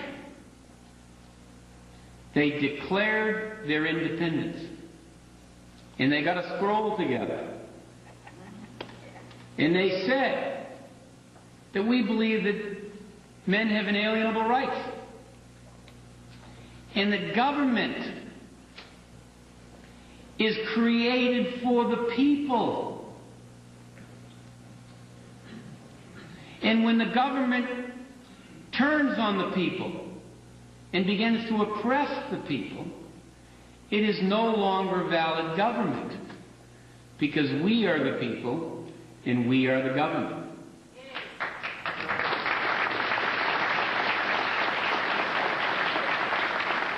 You people are the church. You should declare your independence from oppression. If nothing else, you should sign to say, I'm free. Jack? Yes. Two things. Ask a California lawyer what happens if instead of signing a check, putting your name on the back of a check, you use a rubber stamp saying deposit to account such and such. Ask them if this means that the check, that you are not agreeing to any conditions or such on the check. I don't know, but ask a lawyer about that. That's one thing. Second thing, many, many decades ago, Dorothy Parker, you may have heard the name Dorothy Parker, was told that Calvin Coolidge was dead. And her reply was, how can they tell?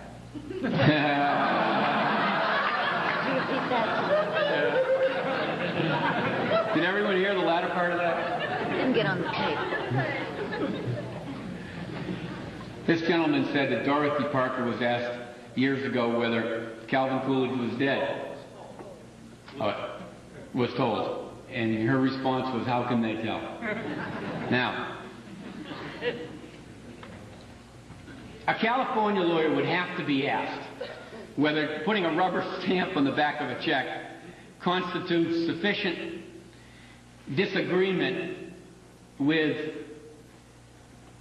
the underlying basis for which the check was given,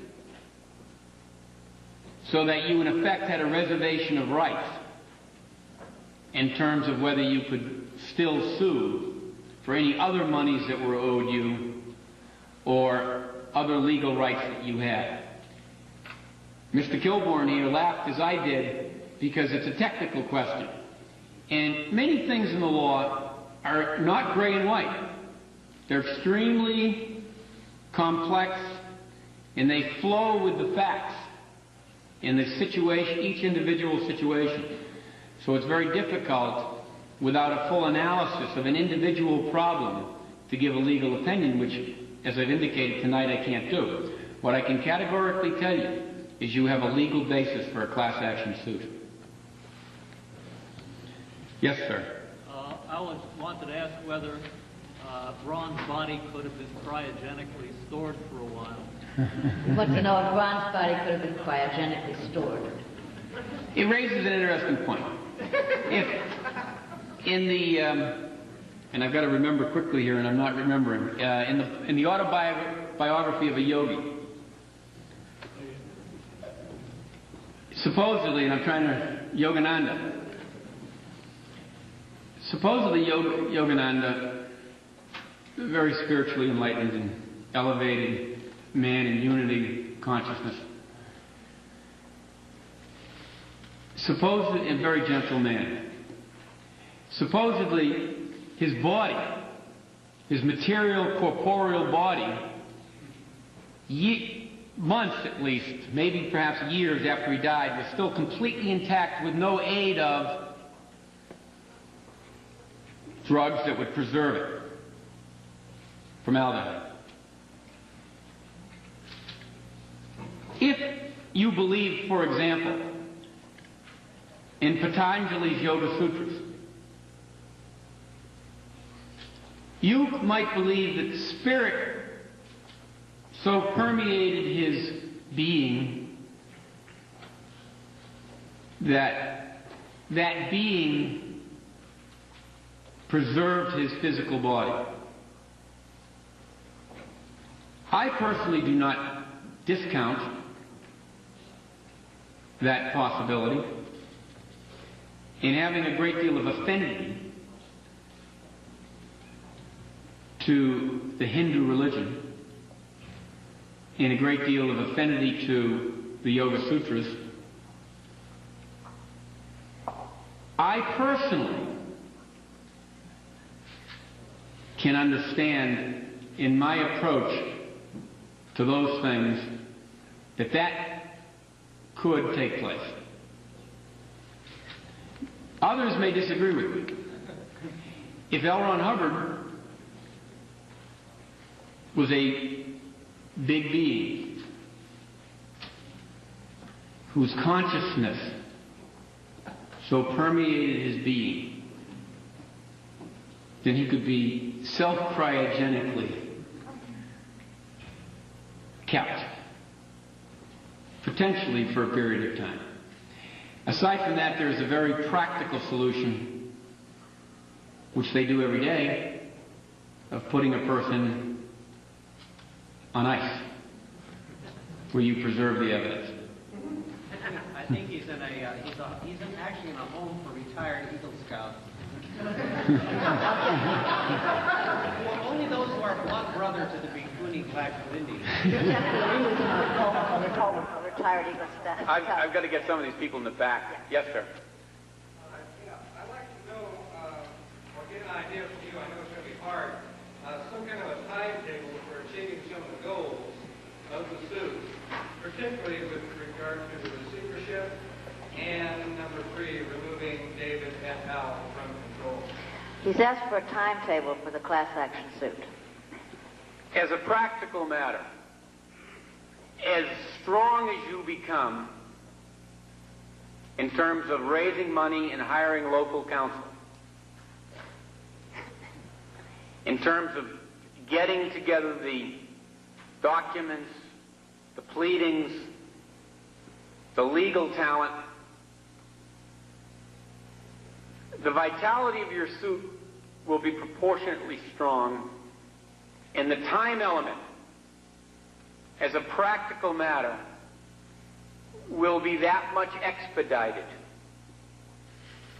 by talented lawyers in an injunctive or equitable type of lawsuit to get redress for some of the issues, such as the PC files, in rapid fashion. It is difficult, if not impossible, for me to tell you, because of the nature of the law, because of the way courts control the legal system, because of the armies of lawyers that may be fighting you. And in that sense, you do not have an easy task. But neither did the Allies. Neither did the Americans after Pearl Harbor when they had lost their whole Pacific Fleet. But what you do have is you've got the creed, you've got numbers, you are the church, you can create the vitality, you can create a movement that may bring them even to the bargaining table so that they give you your PC files before the litigation ever even terminates, so that they give an accounting. But one practical answer to you is this. At the outset of the lawsuit that is contemplated, there would be preliminary relief sought right at the beginning to prevent harassment, to enjoin those people from committing harassment, to identify the PC files and hold them separately, perhaps by the court, to impound funds, secure bank accounts, until a full hearing on the merits has taken place. That type of preliminary expedited relief you can pursue, and I believe you will win no matter how long the litigation takes. I'd like to say, too, that I and my husband are part of a group who asked Mike to come. And if anything should happen to either of us, it will not affect the class action suit. The rest of the group will carry on it as if we were part of it. Amen. Thanks. Yes, sir. Regarding who owns the church, please address that. The question is, would it be the purpose of the suit to destroy and dismantle the church or put it back in the hands of Scientology? Good question. What this gentleman wants to know is, what is the purpose of the suit? To destroy the church and destroy L. Ron Hubbard by dragging his name through the mud? Or to put it back in hands that will follow the creed? Is that a fair statement? The purpose, as I said, is to correct injustices, to repay the funds for people who want them repaid, to return PC files to people who want their PC files back, to enjoin harassment, to seek an accounting, and if those people who are in control have breached their fiduciary responsibilities, to remove them. Now, as a practical matter, to answer this gentleman's question, the bank accounts, the buildings, as he pointed out, the classes are ongoing. They still exist. So as a practical matter, who administers? Who becomes management?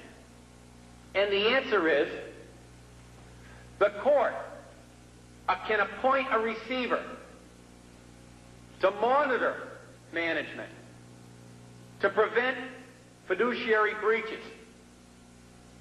So that if, for example, it is found that David Miscavige or Norman Starkey or Pat Croker, whoever, have breached fiduciary responsibilities and are removed, the court can decide who should at least monitor the assets, the buildings. And in that sense, the church could continue during the purpose of the suit, during the process of the suit.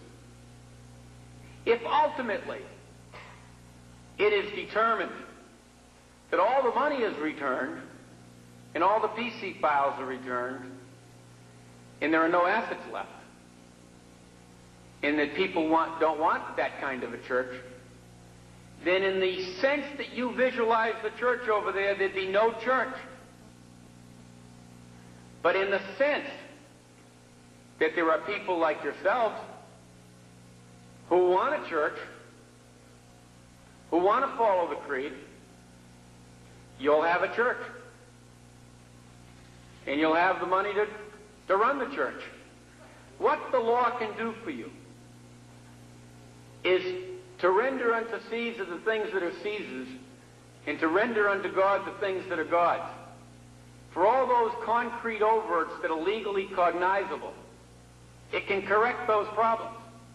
What the law cannot do is interfere in church administration on religious matters. But just for a moment, let's look into that. David Mayo is being sued because he created what we'll call a splinter church, who believed that he had the right to practice Scientology, as the creed says. David says that his is the true Scientology. David Miscavige, who says that I have to charge $500,000 or whatever, $87,000 for solo knots through the levels, that's Scientology. The church, run by David Miscavige, which says that I am destroying religion, which says that the law should have no part in how churches are run and should not interfere with churches. That church with David Miscavige, who preaches in freedom all the time, those premises, has sued in a court of law what I understand to be a very able and spiritually energetic man, David Mayo,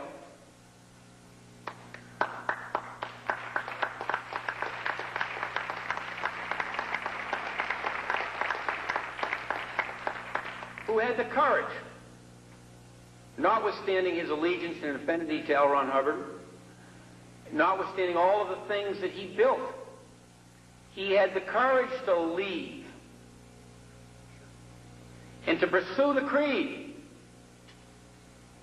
And now this church with David Miscavige says to this church with David Mayo, the law says, and we're going to use the law because we've got all these lawyers and all this money to prevent you from doing OT3 and solo knots or whatever you want to do. Because your religious exercise is wrong. And our religious exercise is right. That's why there was a Declaration of Independence. That's why the Pilgrims left England. Religious oppression in the history of man, if you really analyze it,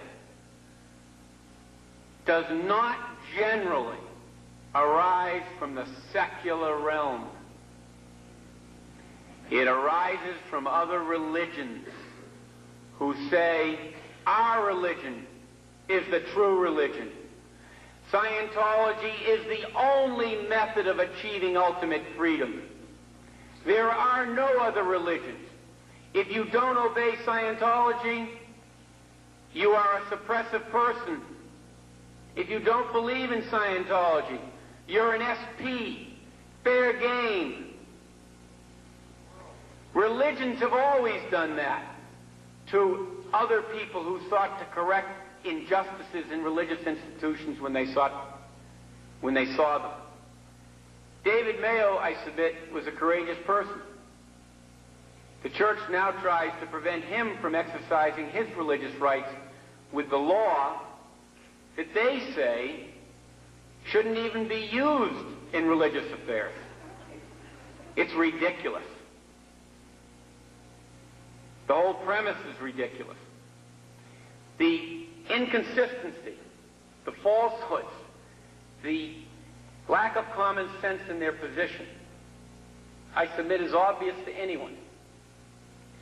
And it is proof in the pudding that you people are the church, that you people have the right to have these questions answered. To answer the last part of his point, if in your class you think it is appropriate to inquire into representations or misrepresentations about L. Ron Hubbard's background, it is your choice.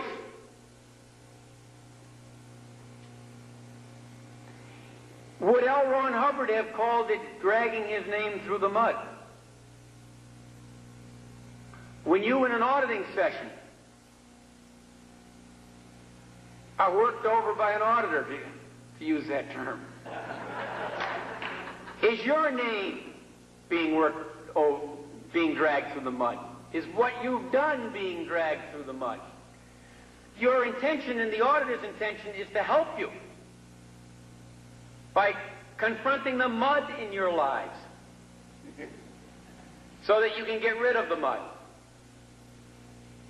If you did this, perhaps L. Ron Hubbard's legacy would be that, yes, the man lied, but I've lied too. He screwed up, but I've screwed up too. But he kept striving and working, and he had a lot of problems in his life. and he had to work very hard to overcome them. And he worked so hard that he did create some tech that sometimes worked for him and sometimes didn't work for him. And eventually, his problems got bigger than his own solutions, which it happens to all of us cyclically in our lives. But if what he created in the tech was bigger than the lies, then that will be the legacy. And his name will not be dragged through the mud. Your class will evidence that there are bigger issues, that Life for Fair works, that self-confrontation works, that seeking after expansion of your consciousness works, and that those are more important than whether he was a war hero. And that's what will happen. And that will be the legacy.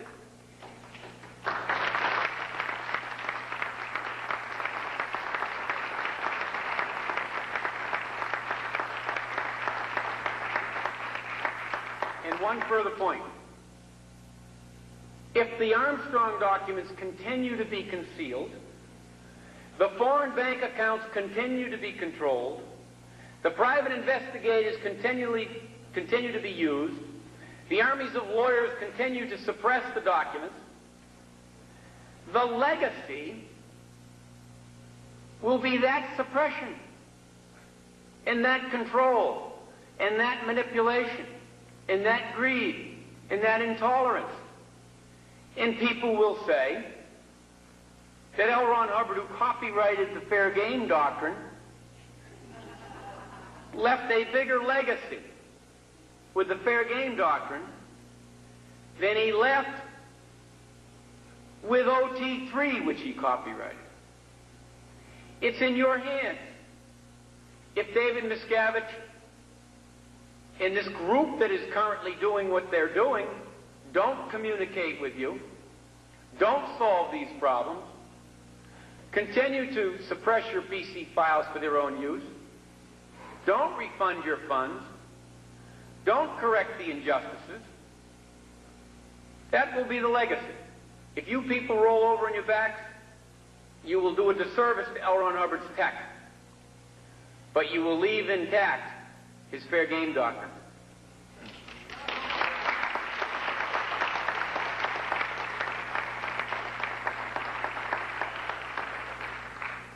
It's interesting that I'm here. I'm a public Scientologist. I could actually cry right now. It's so unbelievable. When I started off in Scientology, when someone said help, I couldn't believe someone said help. No one had to worry about me being pushed away. When someone said there was a chance for help, I was happy. I finally found a place that gave me, could give me help. By the way, I read the book, and then I said, that indicates, and I said, give me help. It's not like I did chant a few things, did a few other things that it didn't indicate. The book indicated. So I got the help, and I got up the bridge as a public, and I felt I didn't feel comfortable. You know why I didn't feel comfortable? Because I was out there making money, and I saw staff, and they're so serious, and they're working so hard, and here I'm out there making money. It's not that difficult because my ability was getting more and more, and so it was easy to make money. And I felt uncomfortable. I didn't feel, I showed a lot of ARC because I had, it was restored very quickly. But it bothered me that staff was working so hard and I couldn't contribute. And then I didn't feel comfortable with management, so I didn't even know what the word resign meant. I didn't feel comfortable about something that was going on. What's the management? So I just said in a resignation, not knowing what the word meant, well, look, I want to leave for a while because I got to find out what's going on. I don't feel comfortable. I got to locate it. And then I found out that resign meant something really terrible. I used the wrong word. Then I found out some other people had left, and I spoke to them, and I found out they were declared suppressive. And then no one really knows, but I had a tremendous amount of ARC, and I was very appreciated. So I had a suppressive declare put on me because when someone who's very ARC leaves a group, and by the way, I love this group, individuals in the group have a policy. You dead agent the person, so they did. They effectively dead agented me, including a couple of contracts I had with Scientologists. And I never felt comfortable because, I love those people in the church. I mean, some of them saved my life. I love staff, in or out of the church. I love Ron Hubbard. I don't care if he, I don't care what he did, because I love the text that gave me the freedom. And now, this is the first time, I also wanted to, it's funny, Mark Jones did something that I was in agreement with, but I didn't have the courage. I wanted to see if something could be done within the church. He had the courage, I didn't. At that time, I hadn't reached the state of courage yet. By the way, I'm speaking from something else, by the way, something that the Scientologists have been accused of. They speak from their mind. Well, about 10 days ago, I had what you call a heart release. And I'm doing a book about it, so if any of you feel that you're still a little bit too much in your mind, there'll be a book to help you get into the heart more. But what I'm trying to say is this. I feel good because now I do have the courage, and I do believe that if I have any chance of taking part in something that will save the church, and save the text, and put honor back into L. Ron Hubbard's name, okay, this is something that has a possibility. I don't want the money.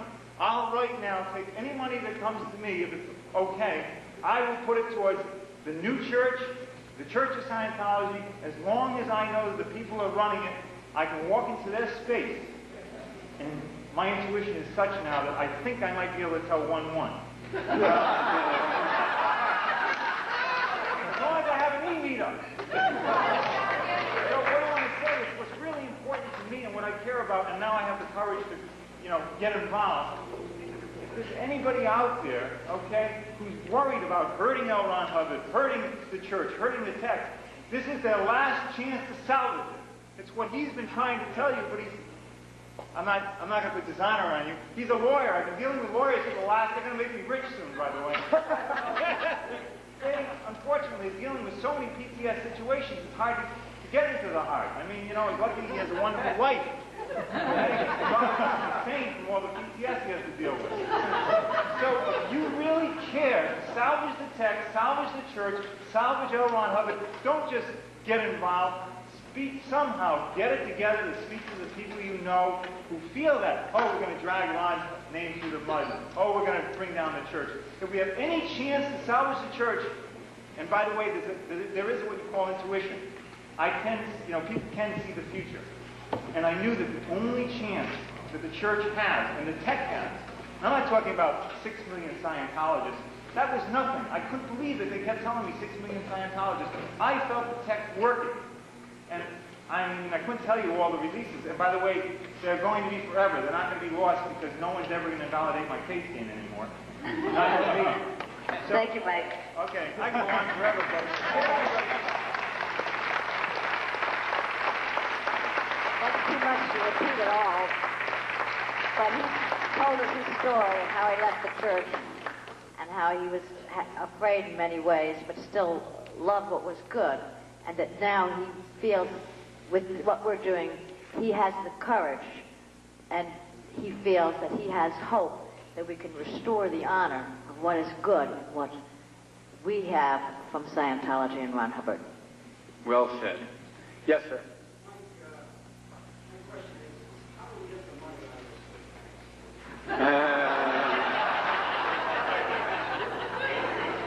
I don't know yet.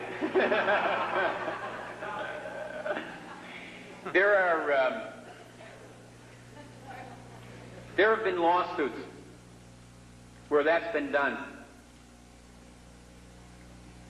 Jim Jones, for one. The Jonestown litigation. And the fellow whose name is now escaping me, who left and was in Puerto Rico for a while, and Vesco. They succeeded in getting some of his money back from foreign bank accounts. How easy or difficult it's going to be, I don't know at this point. Court orders can be issued to return those funds. The degree of enforceability of those court orders is troublesome because they're overseas banks. But the church is not just the bank accounts. The church is the copyrights, the books, the buildings, but more importantly, the people. And the people, as they swell up and control this situation, ultimately will control those bank accounts. How long it will take, I don't know. Yes, sir. I find it amazing that Hubbard could be dead, buried, and cast in such a short period of time. Wouldn't the government be extremely suspicious? How many rich people that are old and sick are going to suddenly be in ashes within 24 hours? I can't believe that there's not an investigation on it. That's the first part. And then there's the answer. He asked a question about L. Ron Hubbard's Denise.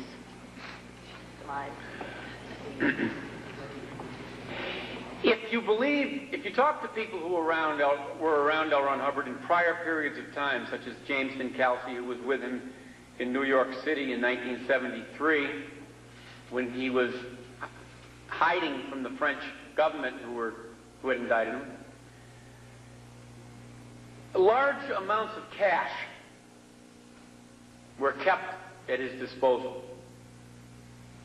If you believe the testimony of Kema Douglas in the Armstrong trial, that she personally was involved in transporting huge sums of cash in and out of bank accounts and within banks themselves.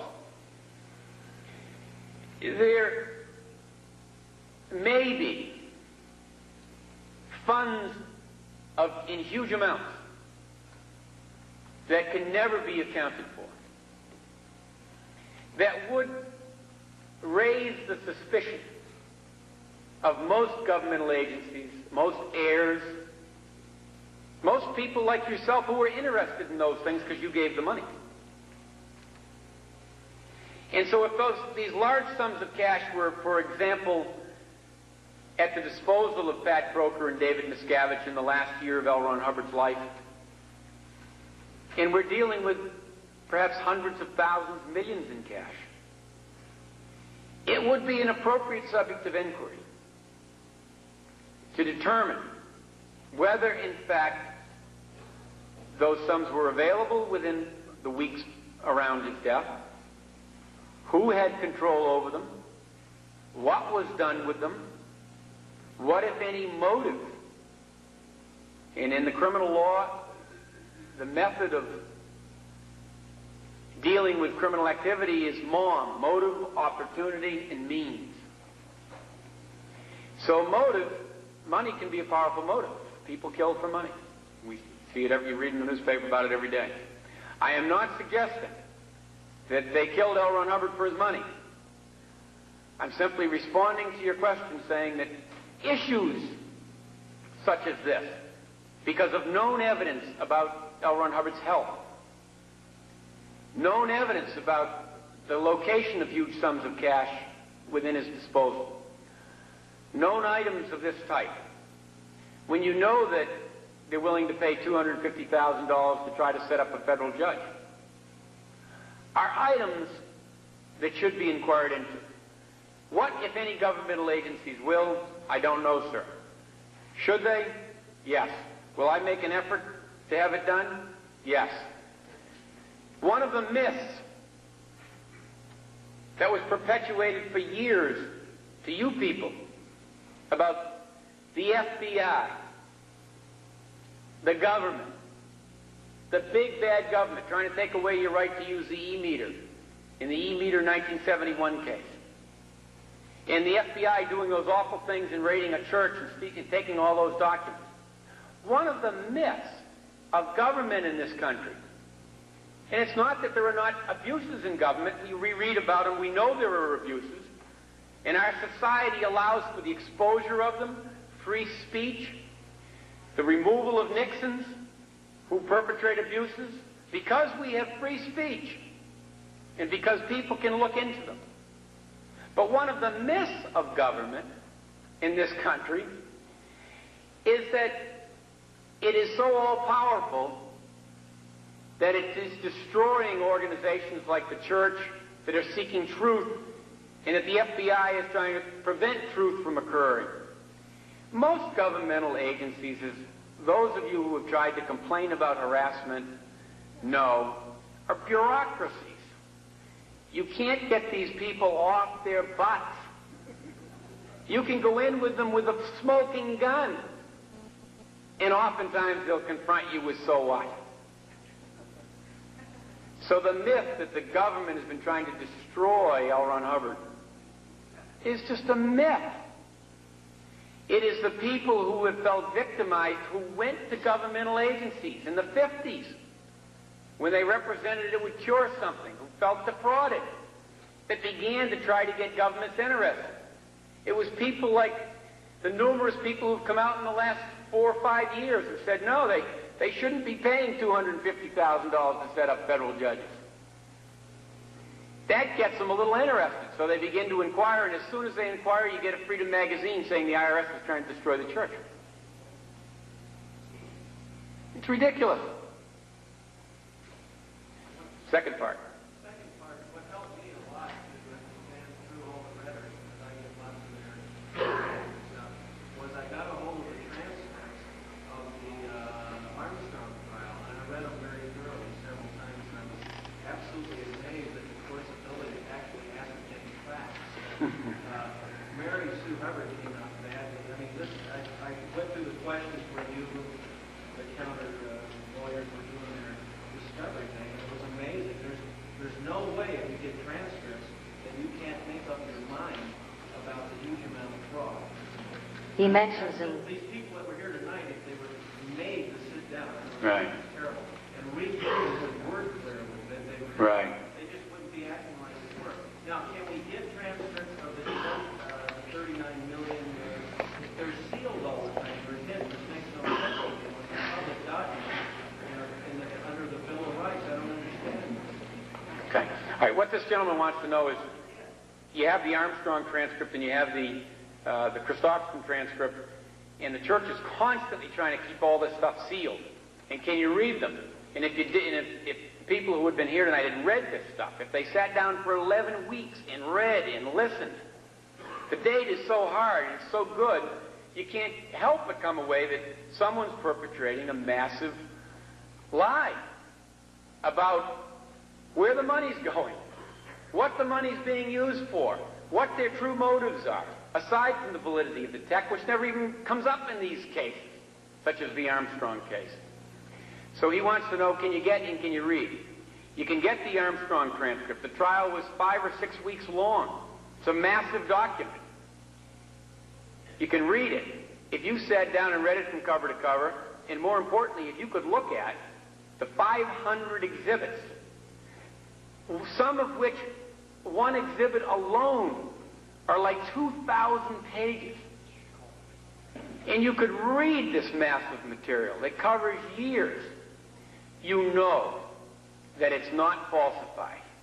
It's not created by some mythical governmental agency to ruin the repute of L. Ron Hubbard and the church. That is so ridiculous in the face of the common sense and reality of the evidence.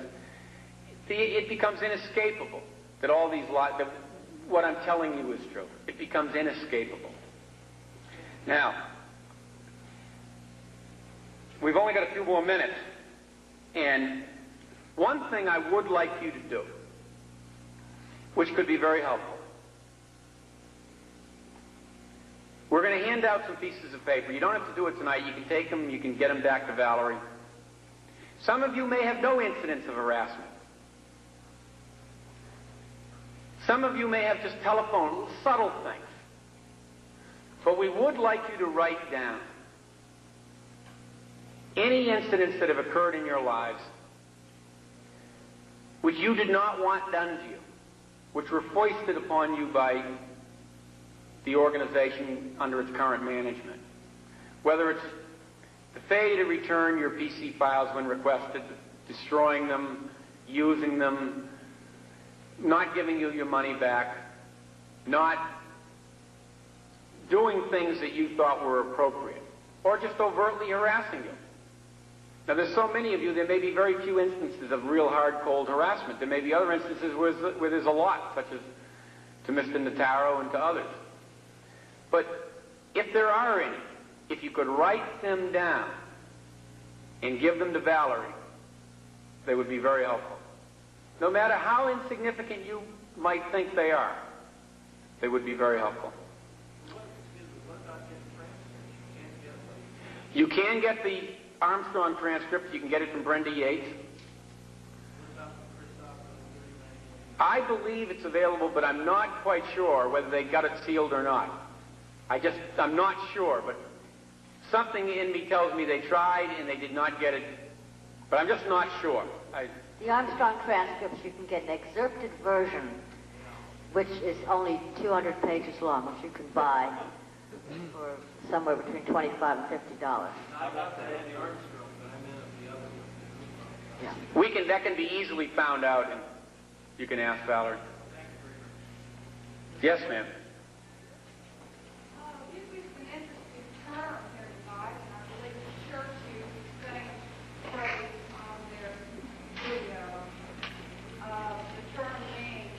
Positively left his body. That sticks with me a bit. By definition, or by legal definition, is that suicide?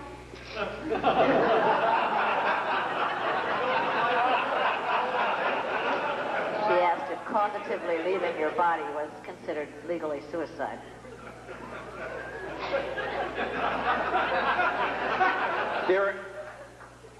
There are many ways to say things, and there are many ways to look at facts, and they get interpreted in our own consciousness. And sometimes what is a pile of cow dung to one person may be the chips for a fire for a Hindu mystic. The motives and intent behind the people in making the observations then become critical. If he causatively left his body under circumstances that most people in simple, plain language would say suicide, that would be one way to interpret what has been said. It would be a way to explain what occurred in their language.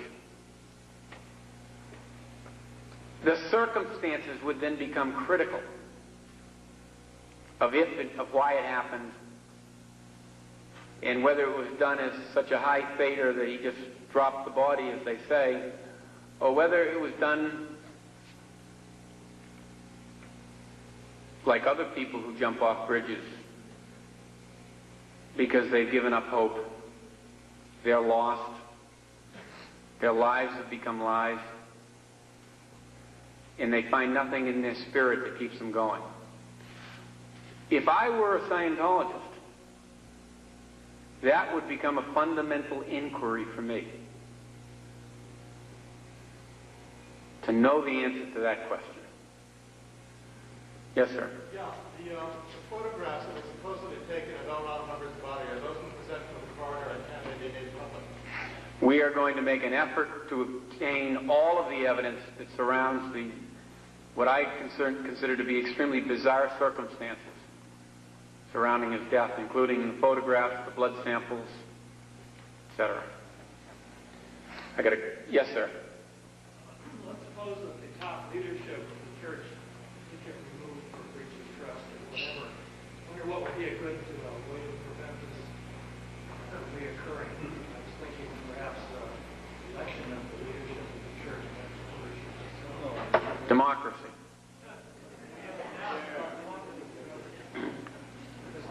Yes, sir. Do you have to live in the state of California to file or be part of this class action suit? No.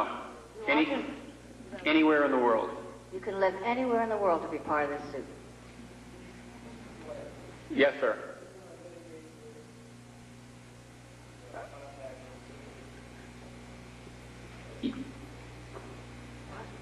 Are you going to litigate class action? He asked if Mike Flynn was going to litigate. Am I going to become involved? Yes.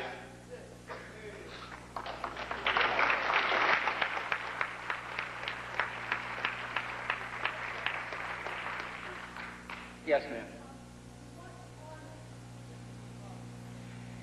Good question. I don't know yet. She asked what court the suit's going to be brought in. Either the L.A. Federal District Court, the L.A. Superior Court, which is the state court, or the Tampa Federal District Court, where Flag is, for international Scientologists. Can people be added after the suit is started? Oh, yes. People can be added after the suit is started. Right. As a practical matter, the court will control notification to members, potential members, all of those issues. Once you get your group together, the court will then monitor all of those issues. Yes, sir. Do we have a target on how many dollars and people are needed to get it going? They ask for targets on names and money. The more money you can raise, the more vitality you will give to the suit. Because local lawyers are going to want cash retainers. And they're going to want a lot, because the case is going to be heavily litigated. Upfront money, a minimum of $50,000. Long-term money, $200,000 and more. Get off the ground money to just perhaps file anywhere between $25,000 and $50,000. But even if you collected $25,000, you would have to know that within a very short period of time, you'd need $50,000. Because the church, and see, this will give you some magnitude of what you're dealing with. In one case alone,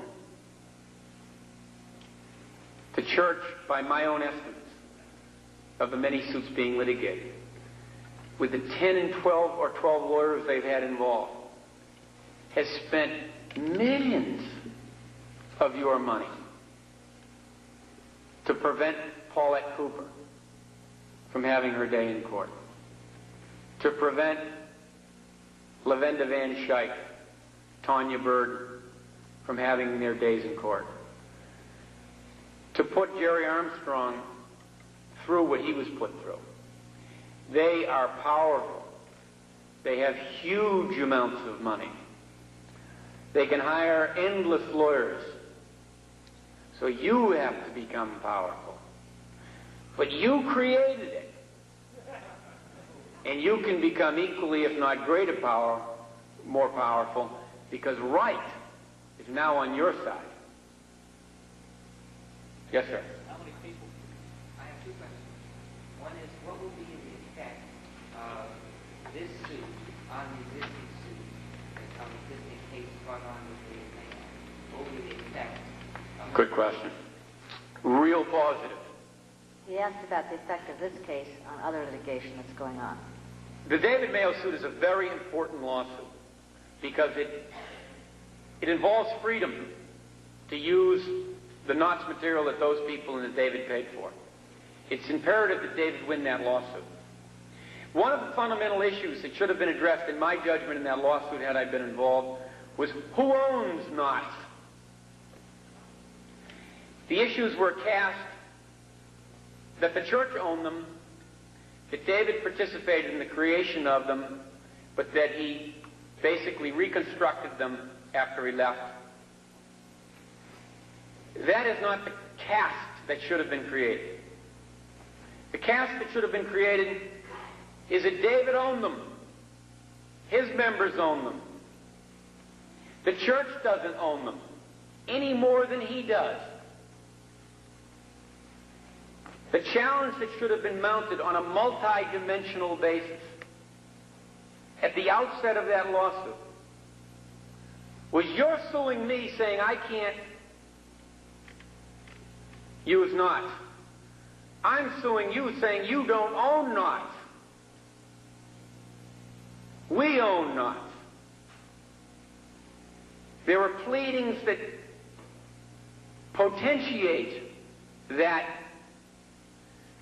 cast, but that is not actually what occurred in the suit. In the framework of the pleadings and the framework of the evidence was not created in that way. I believe David is still going to win on appeal because the law is in his favor. I hope, and I have not seen the record yet, that was created so far in the litigation to support his appellate claims, his claims on appeal. But if the record is sufficient, and I hope, and being an anti-religious person, I pray that he win the lawsuit. The class, even if he loses, could come along and say, the church does not own not. You could help David Mayo's suit. You could challenge ownership. Jerry? I just want to know, the people who are remaining anonymous and who wish to remain anonymous, how long can they remain anonymous before they're going to have to come out with us and say, hey, I am part of the suit? How long can anonymous people remain anonymous in this suit? It's a very interesting question. In the 1770s, there were many people who owned farms, big farms, and had a lot to lose if they sided with George Washington and Alexander Hamilton and the others. They stood to lose their farms, their lives, to be hanged. There were many, I'm sure, who were on the fence after Yorktown, even after the Articles of Confederation, even after it appeared that the colonists were going to win. Truth and freedom are jealous mistresses in their powerful elixirs. And if you believe in them, as those early people did, you sign the scroll at the outset. Some may be more timid, but for those who want truth and justice, you come out of the closet now. You don't stay on the fence. You recognize the injustices and you correct them. If you don't have the courage to do it now, as this gentleman talked about, then again I pray that you'll have the courage in the future.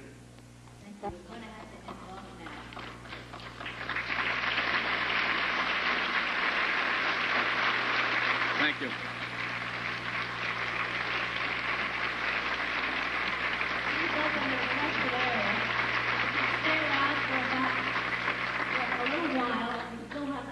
Police protection for a little while for those of you who are leaving. We'd like you all to leave at the same time.